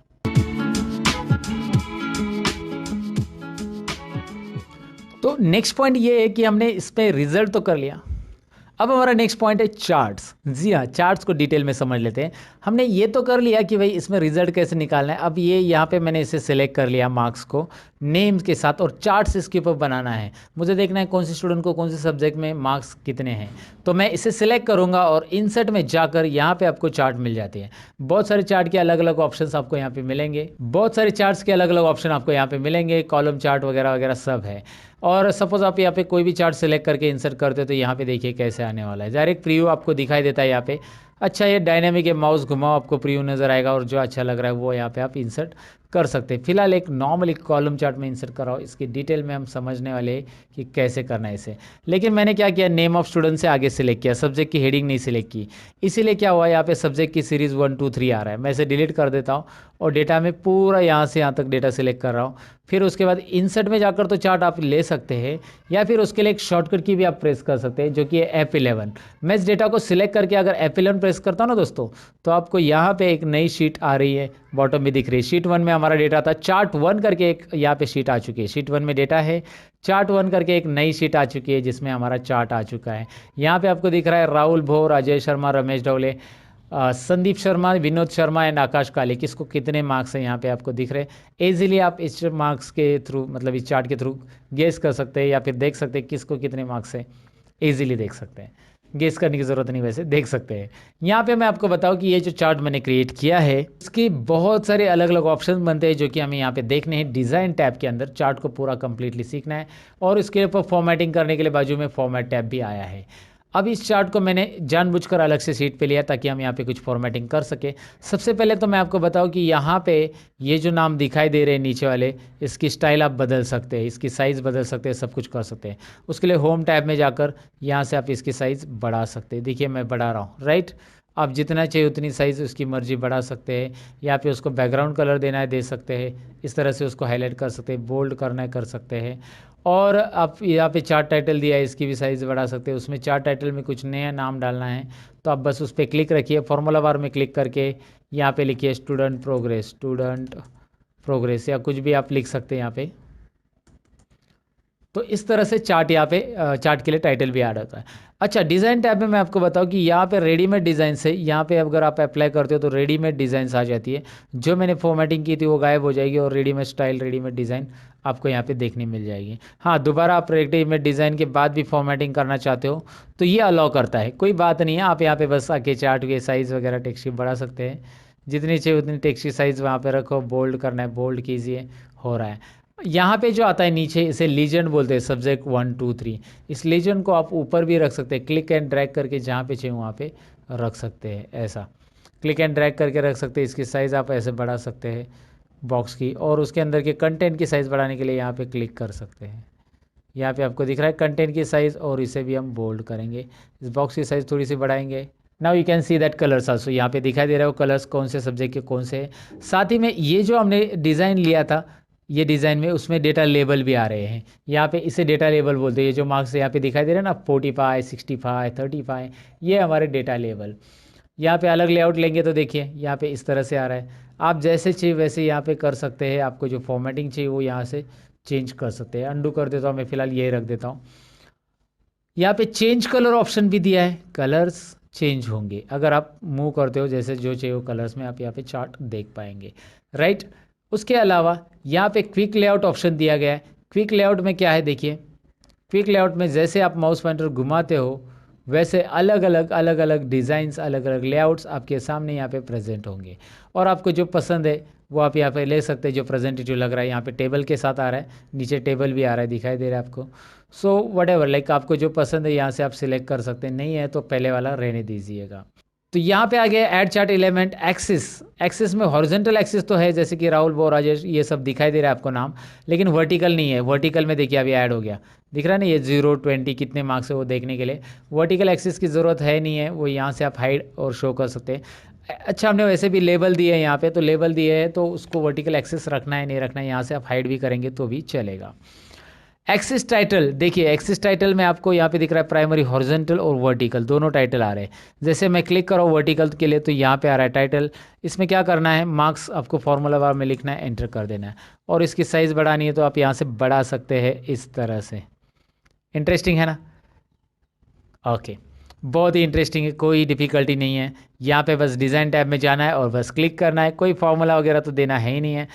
चार्ट का टाइटल चाहिए नहीं चाहिए, नन, देखिए टाइटल गायब हो गया। सेंटर में चाहिए या फिर आप वो चार्ट चाहिए, वो आपके ऊपर है। डेटा लेवल्स अभी मैंने दिए, ऑलरेडी आए हैं वहाँ पे उस डिज़ाइन पे, लेकिन आप यहाँ से उसका पोजीशन चेंज कर सकते हैं। जैसे आप यहाँ पे माउस पॉइंटर घुमाओगे आपको दिख रहा है इनसाइड बेस। आपको जो अच्छा लग रहा है आउटसाइड बेस, आउटसाइड वाले रखने हैं, कॉल आउट वाले रखने हैं, इस तरह से नाम के साथ आएंगे, इस तरह से आएंगे, दिखाई दे रहा है कहाँ पे रखने हैं। And that's up to you कि कहाँ पे उसे रखना है। चलो एक ही पोजीशन पे मैंने रख दिया। सबके डेटा लेबल्स यहाँ पे आपको नीचे दिखाई दे रहे हैं। ऐड चार्ट एलिमेंट में डेटा लेबल के बाद डेटा टेबल्स भी है, जो कि आप टेबल्स दिखाना चाहते हैं नहीं दिखाना चाहते, यहाँ पे है। विथ लीजन विदाउट लीजन है, यानी कलर्स नीचे आते हुए दिखाई देंगे। देखो नीचे जैसे इसमें लिखा विथ लीजन तो नीचे लीजन की के साथ आ रहे, नो लीजन कलर के साथ नहीं आ रहे। यहाँ पे ग्रिड लाइन से साथ में ग्रिड लाइंस को शो करना है वगैरह, यहाँ से आप कर सकते हैं। एरर्स की अभी हमें चेक नहीं करना है, लेकिन ग्रिड लाइन वगैरह दिखाना है तो आप यहाँ से ग्रिड लाइन देख सकते हैं। बहुत सारी ग्रिड लाइन अप्लाई कर सकते हैं बैकग्राउंड में, और साथ में लीजन का पोजीशन भी आप डिसाइड कर सकते हैं।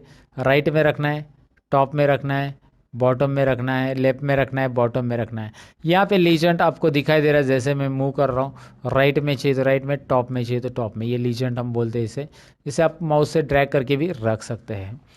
तो ये चार्ट के एलिमेंट है, बेसिक लेवल पे इसे देखना है, सीखना है। क्विक लेआउट के बारे में मैंने आपको बताया है, ये चार्ट की डिज़ाइन बताई। यहाँ पे है स्विच रो को स्विच करना है। वाह, इंटरेस्टिंग है ना। देखिए क्या हो रहा है, मैं आपको बताता हूँ। सब्जेक्ट 1 2 3 जो यहाँ पे थे, मतलब कलर में, वो अभी देखिए राहुल शर्मा अलग अलग हर एक के कलर आ चुके हैं। रोज़ को कॉलम में, कॉलम के रोज़ के कर रहा है यहाँ पे। तो राहुल बोर का कलर, राहुल बोर को सब्जेक्ट 1 में कितने मिले, या फिर सभी सब्जेक्ट 1 2 और 3 के यहाँ पे आ रहे हैं ओवरऑल रिजल्ट। अब बस स्विच करेंगे, ये चेंज होगा, ऐसे स्विच करेंगे ये ऐसा चेंज होगा। आपको जैसे ज़रूरी वैसे रख सकते हैं। सिलेक्ट डेटा में जाइए, सिलेक्ट डेटा में यहाँ पे आपको डेटा कम करना है। जैसे आपको यहाँ पे 4 स्टूडेंट का डेटा लेना था, अब आपके पास 4 स्टूडेंट का रिकॉर्ड है। समझ में आपको? सिलेक्ट डेटा में जाकर डेटा आप बदल सकते हैं। जो डेटा आपको यहाँ पे और बढ़ाना है तो और बढ़ाएंगे। यहाँ पे सिलेक्ट डेटा का बहुत बड़ा काम रहता है जब आप एमआईएस रिपोर्ट जनरेट करते हो। और चार्ट का भी बहुत बड़ा काम रहता है, सिलेक्ट डेटा, स्विच रोज, ये सारी चीज़ें वहाँ पे यूज़ होती हैं। फिलहाल चेंज चार्ट टाइप आपके लिए ऑप्शन है, और यहाँ से आप इस चार्ट को लाइन में, पाई में, बार में कन्वर्ट कर सकते हैं। अब मेरे पास ज़्यादा कॉलम है तो यहाँ पे कॉलम और बार चार्ट ही प्रेजेंटेटिव रहेगा, और बाकी सब तो इतने नहीं रहेंगे। इसीलिए यहाँ पे चेंज चार्ट टाइप में आप देखेंगे ज़्यादा कॉलम्स के लिए ये बार ही चलता है, सिंगल कॉलम के लिए पाई चलेगा, सिंगल वैल्यूज़ रहेगी। तो फिलहाल आप कॉलम चार्ट लीजिए और इसे सीधा कर दीजिएगा। तो चेंज चार्ट टाइप में क्या होता है ये मैंने बताया। अब ये चार्ट हमारा चार्ट 1 शीट में है दोस्तों, और मैं चाहता हूँ कि इसे शीट 1 में ले लूँ।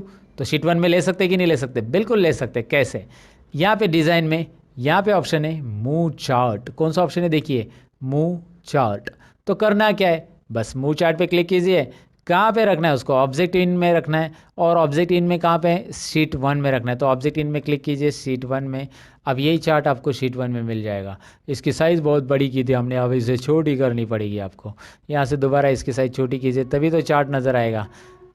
राइट, इसकी भी साइज़ हमने बहुत बड़ी की थी, इसे छोटी करनी पड़ेगी, तभी आपको चार्ट यहाँ पे डिटेल में दिख रहा है। ग्रिड लाइन नीचे, तो ग्रिड लाइन पे क्लिक करके आप इसे डिलीट कर सकते हैं। यहाँ पे 2-4 अलग अलग मेजर माइनर ग्रिड लाइन थी, उसे मैंने डिलीट कर दिया। सिलेक्ट करके ग्रिड लाइन के ऊपर क्लिक करके डिलीट कर सकते हैं। तो चार्ट को रिप्रेजेंट कैसे करना है, एक बिगिनर लेवल पे चार्ट में कौन कौन से फंक्शंस रहते हैं, ऑप्शंस कैसे रहते हैं, टाइटल कहाँ से ऐड करना रहता है, या फिर लीजेंड क्या होता है, टेबल कैसे ऐड करना था, डेटा लेवल क्या होता है, ये सारी चीज़ें मैंने एक्सप्लेन करने की यहाँ पे इस टॉपिक में कोशिश की है दोस्तों। अब हम बढ़ते हैं अगले टॉपिक की ओर। और हाँ जी दोस्तों, आप अगर कंप्यूटर कोर्स से सीखना चाहते हैं, वो भी सीरियली, यानी कि tally course, Photoshop, Corel Draw और ऐसे बहुत सारे कोर्स जो कि आपको सीरीज़ में सीखने, तो उसके लिए मैंने एक नया चैनल ओपन किया है जिसका नाम है रियल ट्यूटोरियल, जो कि यहाँ पे आपको स्क्रीन के ऊपर दिखाई दे रहा है। आपको इस रियल ट्यूटोरियल में प्लेलिस्ट में क्लिक करना है दोस्तों।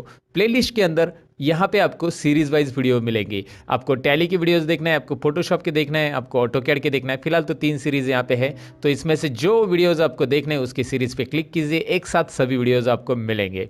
तो अगर आप बनना चाहते हैं कंप्यूटर कोर्सेज में मास्टर, तो इस चैनल को ज़रूर फॉलो कीजिए। लिंक आपके लिए मैंने डिस्क्रिप्शन में दे दिए, रियल ट्यूटोरियल, ज़रा चेक कीजिएगा दोस्तों। तो इस तरह से ये चार्ट में सारी चीज़ें हो गई। और चार्ट में आप बैकग्राउंड में लोगो ऐड करना चाहते हैं, आपको लगता है कि यार यहाँ पे बैकग्राउंड में कुछ काम किया जाए, तो राइट क्लिक कीजिए इस चार्ट के ऊपर। राइट क्लिक करने के बाद format chart area, look at here, format chart area, इस ऑप्शन पे क्लिक कीजिए। और इस ऑप्शन पे क्लिक करने के बाद यहाँ पे आपको फिल में जाना है। फिल में राइट साइड में आप देखेंगे यहाँ पे बहुत सारे ऑप्शंस आ रहे हैं, no fill, solid fill, gradient वगैरह वगैरह वगैरह। तो आपको पिक्चर लेना है तो पिक्चर लीजिए, ग्रेडियंट पैटर्न लेना है तो पैटर्न लीजिए। यहाँ से अलग अलग पैटर्न आपको बैकग्राउंड में नज़र आएंगे। इंटरेस्टिंग पैटर्न है, आप जो देना चाहते हो दे सकते हैं प्रेजेंटेशन के लिए। आप चाहते हैं ऑटोमेटिक तो ऑटोमेटिक आ जाएगा। पैटर्न फिल चाहिए, पिक्चर एंड टेक्सचर चाहिए, यहाँ से फाइल ऑप्शन है जहाँ से हम अपनी कंपनी का लोगो भी ऐड कर सकते हैं। अगर आपके पास कंपनी का लोगो वगैरह है तो बैकग्राउंड में ऐड कर सकते हैं। और उसकी ट्रांसपेरेंसी भी आप यहाँ से सेट कर सकते हैं, मतलब आपका लोगो बहुत ही डार्क है, so you can do it like this. Okay, so ये डेटा के ऊपर काम करने के लिए इंटरेस्टिंग चीज़ें मैंने आपको बता दी है। सो ये डेटा चार्ट में लेकर किस तरह से चार्ट के ऊपर काम करना है मैंने आपको बता दिया। लोगो बैकग्राउंड में कैसे ऐड करना है, कलर्स एंड ऑल। तो ये था चार्ट फॉर बिगिनर्स। और चार्ट से रिलेटेड और एमआईएस सीरीज से रिलेटेड बहुत सारे वीडियोस मैंने ऑलरेडी चैनल पे बनाया है, डिस्क्रिप्शन में उसकी लिंक है, ज़रा देख लेना। अब बढ़ते हैं अगले टॉपिक की ओर। तो चार्ट्स तो हमने सीख लिया, लेकिन यहाँ पे अभी कुछ होम टैब की जो बेसिक ऑप्शन है जो डेली आपको डेटा एंट्री के लिए वगैरह यूज़ हो सकते हैं, ऐसे ऑप्शंस मुझे यहाँ पे बहुत बताना ज़रूरी है। वैसे कॉपी पेस्ट वगैरह तो आपको आता ही होगा, कॉपी पेस्ट, कट पेस्ट, ये ऑप्शंस तो यहाँ पे है ही है। यहाँ पे मैं आपको दिखाता हूँ कि ये डेटा मैं Ctrl+C से कॉपी कर रहा हूँ और यहाँ पे कर्सर रख के यहाँ पे मैं इसे पेस्ट करूँगा, आपको पता ही है। पेस्ट करूँगा तो यहाँ पे रिपीट आ जाएगा, लेकिन पेस्ट के अंदर कुछ और ऑप्शंस है जिसका नाम है पेस्ट स्पेशल। ये पेस्ट स्पेशल्स ऑप्शन है सारे के सारे, और पेस्ट स्पेशल के सारे ऑप्शंस का एक वीडियो मैंने बनाया है जिसका लिंक मैं आपके लिए डिस्क्रिप्शन में दूंगा।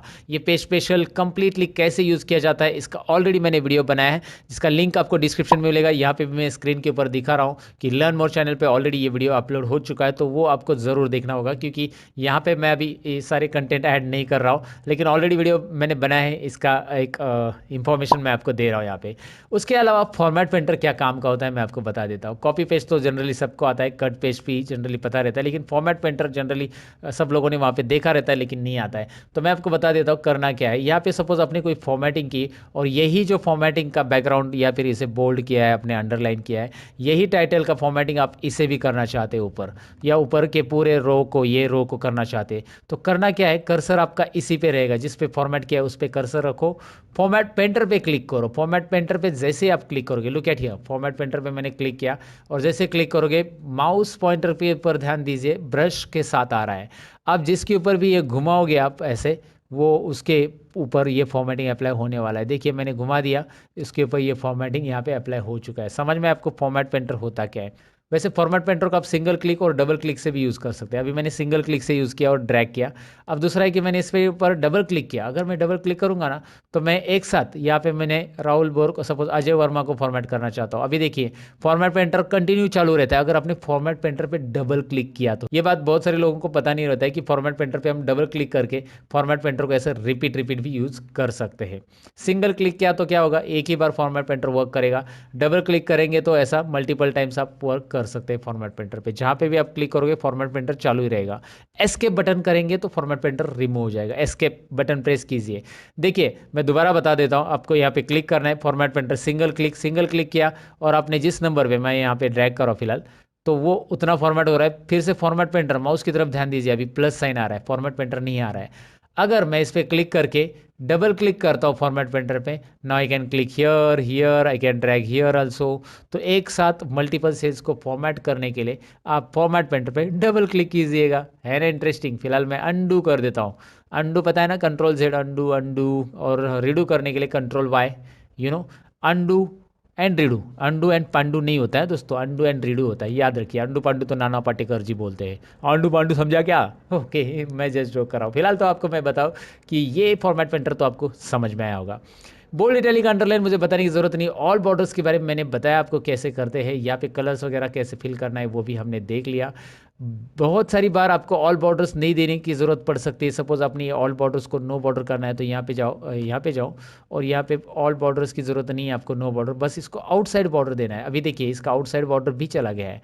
तो इसके आउटसाइड बॉर्डर कैसे देते हैं हम, यहाँ पे देखिए आउटसाइड बॉर्डर्स भी ऑप्शंस है, थिक बॉक्स बॉर्डर भी है, थिक आउटसाइड बॉर्डर्स भी है। जो देना है यहाँ से आप दे सकते हैं दोस्तों। है ना इंटरेस्टिंग।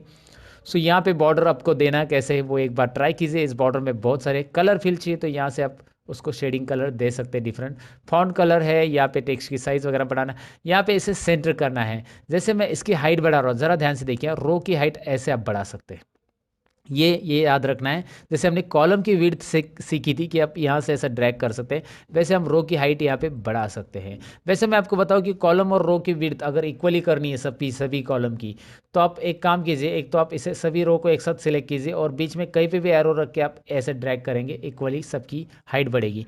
या यहाँ पे राइट साइड में एक ऑप्शन है, फॉर्मेट में जाइए, राइट साइड में फॉर्मेट में रो हाइट दिखाई दे रहा है आपको, रो हाइट ऑप्शन, इससे आप रो हाइट कर सकते हैं इक्वली। यहाँ पे रो हाइट टाइप कीजिए, उतने जो रो सिलेक्टेड है उनकी हाइट उतनी हो जाएगी, 20, रो हाइट 20, राइट। तो इस तरह से रो हाइट आप बढ़ा सकते हैं। लेकिन इसमें अभी मैंने हाइट बढ़ा दी है, तो ये ज़रा टेक्स्ट को नोटिस कीजिए, और थोड़ी सी हाइट बढ़ा देता हूँ, और थोड़ी सी हाइट बढ़ा देता हूँ, और इस टेक्स्ट को नोटिस कीजिए बॉटम में आ रहा है। तो आप इसे यहाँ पे दिखाई दे रहा है ना, मिडल अलाइन से क्या हो रहा है, टॉप अलाइन से क्या हो रहा है, मिडल अलाइन से क्या हो रहा है। यहाँ पे ज़रा मैं जूम कर लेता हूँ, ये अलाइनमेंट वर्टिकल और हॉरिजॉन्टल अलाइनमेंट है एक्सेल में। ये सेंटर चाहिए तो सेंटर यहाँ पे ऐसा रख सकते हैं, टोटली सेंटर हॉरिजॉन्टल सेंटर आ जाएगा। देखो डेटा कैसा आ रहा है, you know that left side में आएगा, सेंटर में आएगा, राइट में आएगा। अगर आप लेफ्ट अलाइनमेंट ही रख के टेक्स्ट को थोड़ा सा आगे लेना चाहते हैं तो आप जैसे इस कॉलम के अंदर टेक्स्ट लिखा गया है, मैं इस कॉलम को सिलेक्ट करूँगा एंड व्हाट आई डू, इसको मैं थोड़ा सा यहाँ पे देखिए इंडेंट ऑप्शंस यूज़ करूँगा। इंडेंट से क्या होता है मैं आपको बताता हूँ। देखिए इंडेंट से इस तरह से टेक्स्ट आप आगे ले सकते हैं, पीछे करना है पीछे, इंडेंट इंडेंट और बढ़ाओ कम करो, तो लेफ्ट इंडेंट से इस तरह से टेक्स्ट को आगे लेके रख सकते हैं आप। इसके अलावा जैसे आपने बहुत सारे कैलेंडर वगैरह में देखा होगा, संडे वगैरह ऐसा क्रॉस में लिखा रहता है, तो यहाँ पे ऑप्शन है देखिए, इसे आप टेक्स्ट को रोटेट कर सकते हैं। Vertical text, angle clockwise, angle counter clockwise, ज़रा करके तो देखिए। यहाँ पे देखिए कैसा टेक्स्ट आएगा, राइट। आपने देखा होगा ना, यहाँ पे देखिए अभी जैसे वो कैलेंडर में रहता है ना, संडे मंडे ऐसा क्रॉस में लिखा रहेगा, आपने देखा होगा शायद। तो ये ज़रूरी है तो कीजिए, नहीं तो इसके ऊपर दोबारा क्लिक करके वो रिमूव हो जाएगा वहाँ पे। इसको बोलते हैं टेक्स्ट का ओरिएंटेशन। टेक्स्ट ओरिएंटेशन कैसे देना है, टेक्स्ट का अलाइनमेंट कैसे देना है, टेक्स्ट को इंडेंट कैसे देना है, ये हमने यहाँ पे देखा। साथ में मर्ज एंड सेंटर तो हमने पहले ही सीखा था, इस टाइटल को मर्ज एंड सेंटर कैसे करते हैं। लेकिन इसके अलावा हमें यहाँ पे सीखना है, हमें यहाँ पे जानना है रैप टेक्स्ट के बारे में। होता क्या wrap text, I let you know कैसे, दिखाता हूँ मैं आपको। सबसे पहले सपोज यहाँ पे एक एग्जांपल लो कि नेम ऑफ स्टूडेंट का जो रो हाइट है ना, वो मैंने थोड़ा सा यहाँ पे ऐसा कम करके रख दिया अभी। Okay, so name of student में मैंने यहाँ पे एक चीज़ बढ़ा दी, जैसे मैंने नेम ऑफ टैली स्टूडेंट और एक्सेल स्टूडेंट ऐसा बढ़ा दिया। अब ये आगे जा रहा है, लेकिन मैं इसकी कॉलम की विड्थ नहीं बढ़ाना चाहता हूँ, जो कि हम यहाँ से डबल क्लिक करके बढ़ा सकते हैं, आपको पता है। मैं चाहता हूँ इसे रैप टेक्स्ट करना। रैप टेक्स्ट से क्या होता है देखिए, वाह इंटरेस्टिंग है ना। Wrap text wrap text wrap text wrap text, मैं क्लिक करूँगा रैप टेक्स्ट पे तो ऐसे आ जाता है। रैप टेक्स्ट निकाल देंगे तो ऐसा आता है। अगर आप चाहते कि यार लिखते समय ये नीचे आ जाए तो लिखते समय भी आएगा। जैसे आप यहाँ पे लिख रहे हो, डबल क्लिक करो, फिलहाल मैं इसके ऊपर मैंने डबल क्लिक किया, अल्ट और एंटर बटन प्रेस करूंगा मैं, अल्ट और एंटर दोस्तों, अल्ट और एंटर करेंगे तो ऐसा नीचे आ सकता है। अल्ट और एंटर लिखते समय ही आ सकता है। अल्ट और एंटर ये रैप टेक्स्ट की तरह ही काम करता है, और रैप टेक्स्ट यहाँ पे आप कर सकते हैं डायरेक्टली वैसे भी। सो रैप टेक्स्ट ये डेटा एंट्री के लिए याद रखो, कॉलम की साइज जब आपके एडजस्ट नहीं हो रही है तो आप इस तरह से कर सकते हैं, राइट। सो रैप टेक्स्ट के बारे में मैंने आपको बताया, मर्ज and centre you know that already.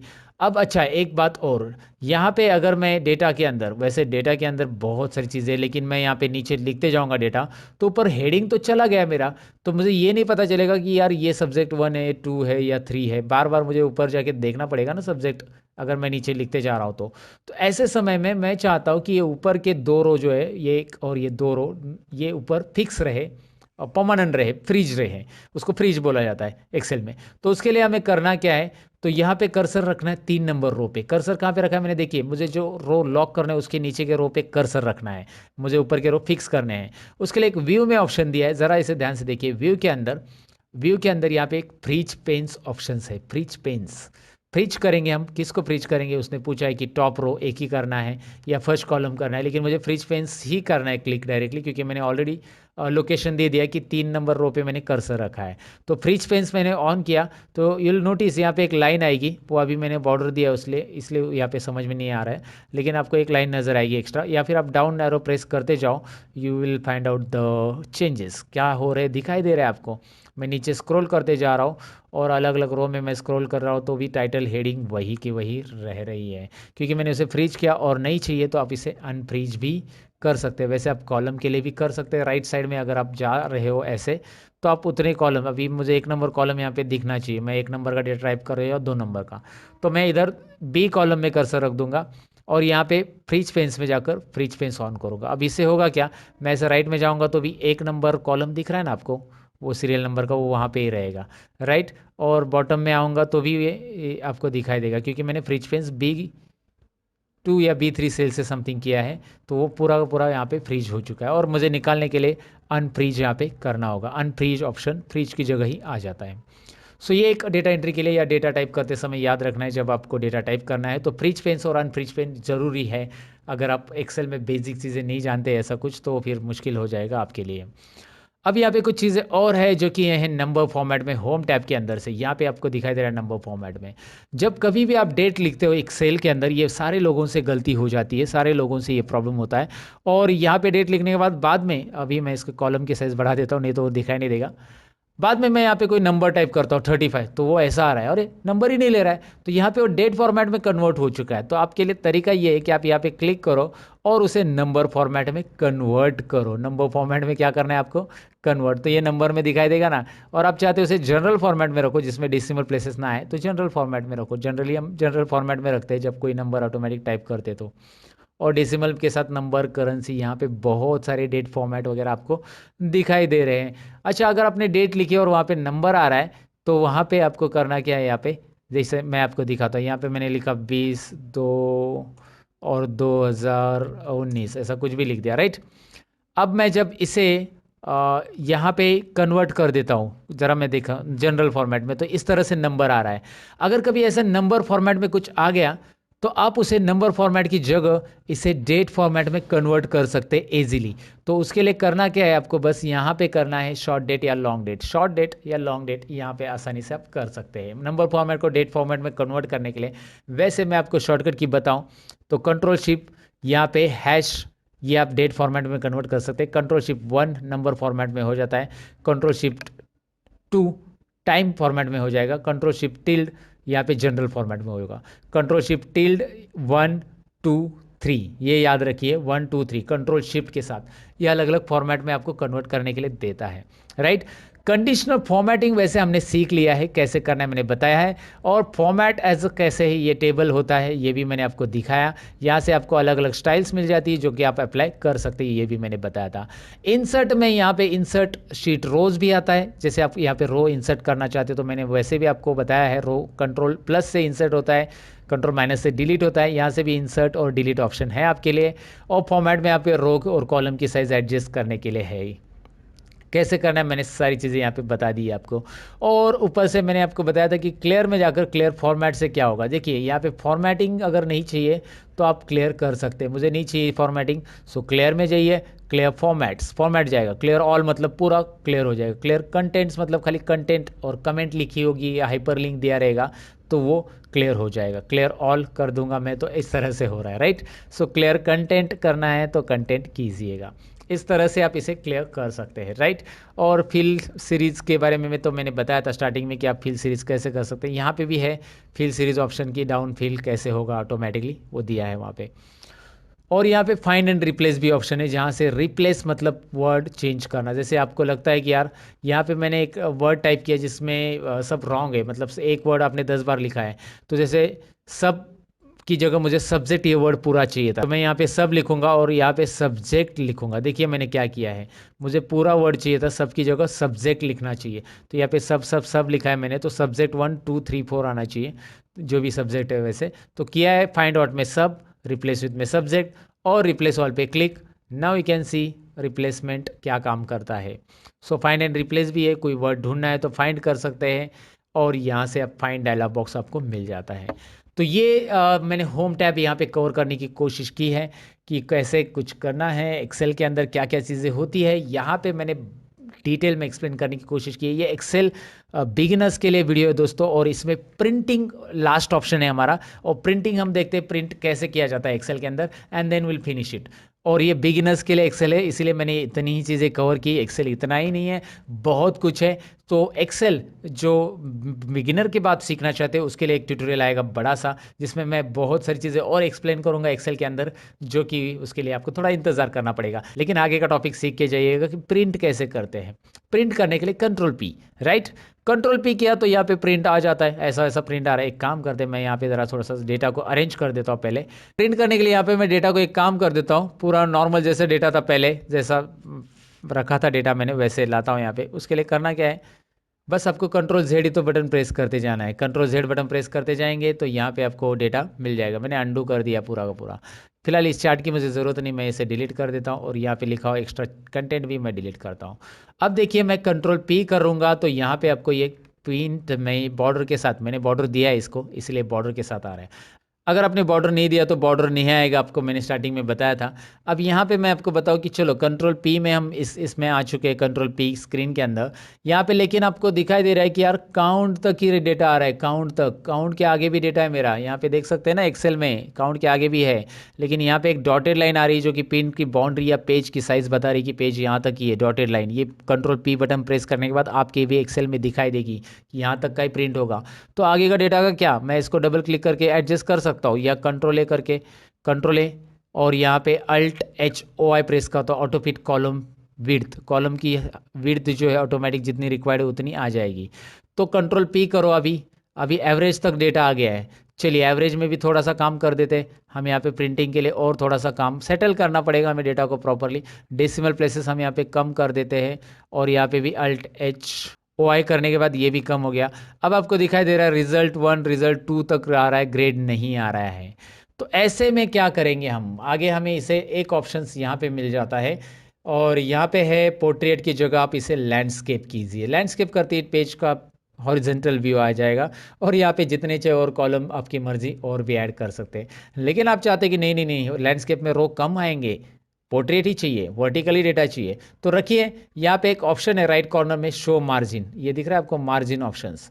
तो इस पर क्लिक कीजिए, शो मार्जिन लाइन आएगी, और इसे थोड़ा बहुत एडजस्ट कर सकते हैं आप, ऐसे इस मार्जिन को कम कीजिए, वो ग्रेड अंदर आ जाएगा। प्रिंट से रिलेटेड जितनी भी सेटिंग्स आपको सीखनी है उसके लिए ऑलरेडी मैंने वीडियो बनाया था, जिसमें मैंने बताया कि प्रिंट के अंदर सारी सेटिंग्स कैसे करेंगे। उसके लिए लर्न मोर चैनल पे वीडियो डाला था, उसके लिए सर्च करना है अपने को लर्न मोर चैनल पे, राइट साइड में जो सर्च बॉक्स आता है उसमें क्लिक करके टाइप करना है प्रिंटिंग इन एक्सेल। तो जैसे ही आप टाइप करोगे नीचे आपको वीडियो की लिंक मिल जाएगी। डिस्क्रिप्शन में वैसे भी मैं लिंक देने की कोशिश यहाँ पे करूँगा दोस्तों आपके लिए। ज़रूर आपको वो वीडियो देखना चाहिए कि एक्सेल में प्रिंटिंग से रिलेटेड कौन कौन से टिप्स है, प्रोफेशनली प्रिंट कैसे किया जाता है। ये तो मैंने बेसिक चीज़ें बताई कि कॉलम कैसे वगैरह एडजस्ट करना है, आपको मार्जिन कैसे सेट करना है, ये सारी चीज़ें यहाँ पे मैंने बताई फिलहाल तो। लेकिन उसके अंदर पूरे प्रोफेशनल लेवल पे मैंने सारी चीज़ें बताई है। I want you to watch that video. तो मैंने जितने भी वीडियो रिकमेंड किए वो आप देखेंगे, ऐसे उम्मीद करता हूँ। लर्न मोर चैनल पे बने रहेंगे हमेशा की तरह। ये था बिगिनर्स एक्सेल वीडियो दोस्तों। अच्छा लगा है लाइक बटन पे क्लिक कीजिएगा, नहीं लगा है डिसलाइक पे क्लिक मत कीजिएगा, लेकिन ओके तो नहीं लगा है तो छोड़ दीजिए, अच्छा लगा है तो लाइक ज़रूर कीजिए, शेयर कीजिए अपने दोस्तों के साथ जिनको भी एक्सेल सीखना चाहते हैं, उनके लिए ये बहुत काम का वीडियो रहेगा। मैं मिलूंगा कुछ और इंटरेस्टिंग वीडियो के अंदर जिसमें रहेगा एक्सेल की टिप्स एंड ट्रिक्स, बहुत कुछ रहेगा इंटरेस्टिंग और भी सीखने के लिए दोस्तों। तब तक के लिए हमेशा की तरह यही कहूँगा, सीखते रहो, सिखाते रहो, मेरे वीडियोस देखते रहो, और बाय बाय।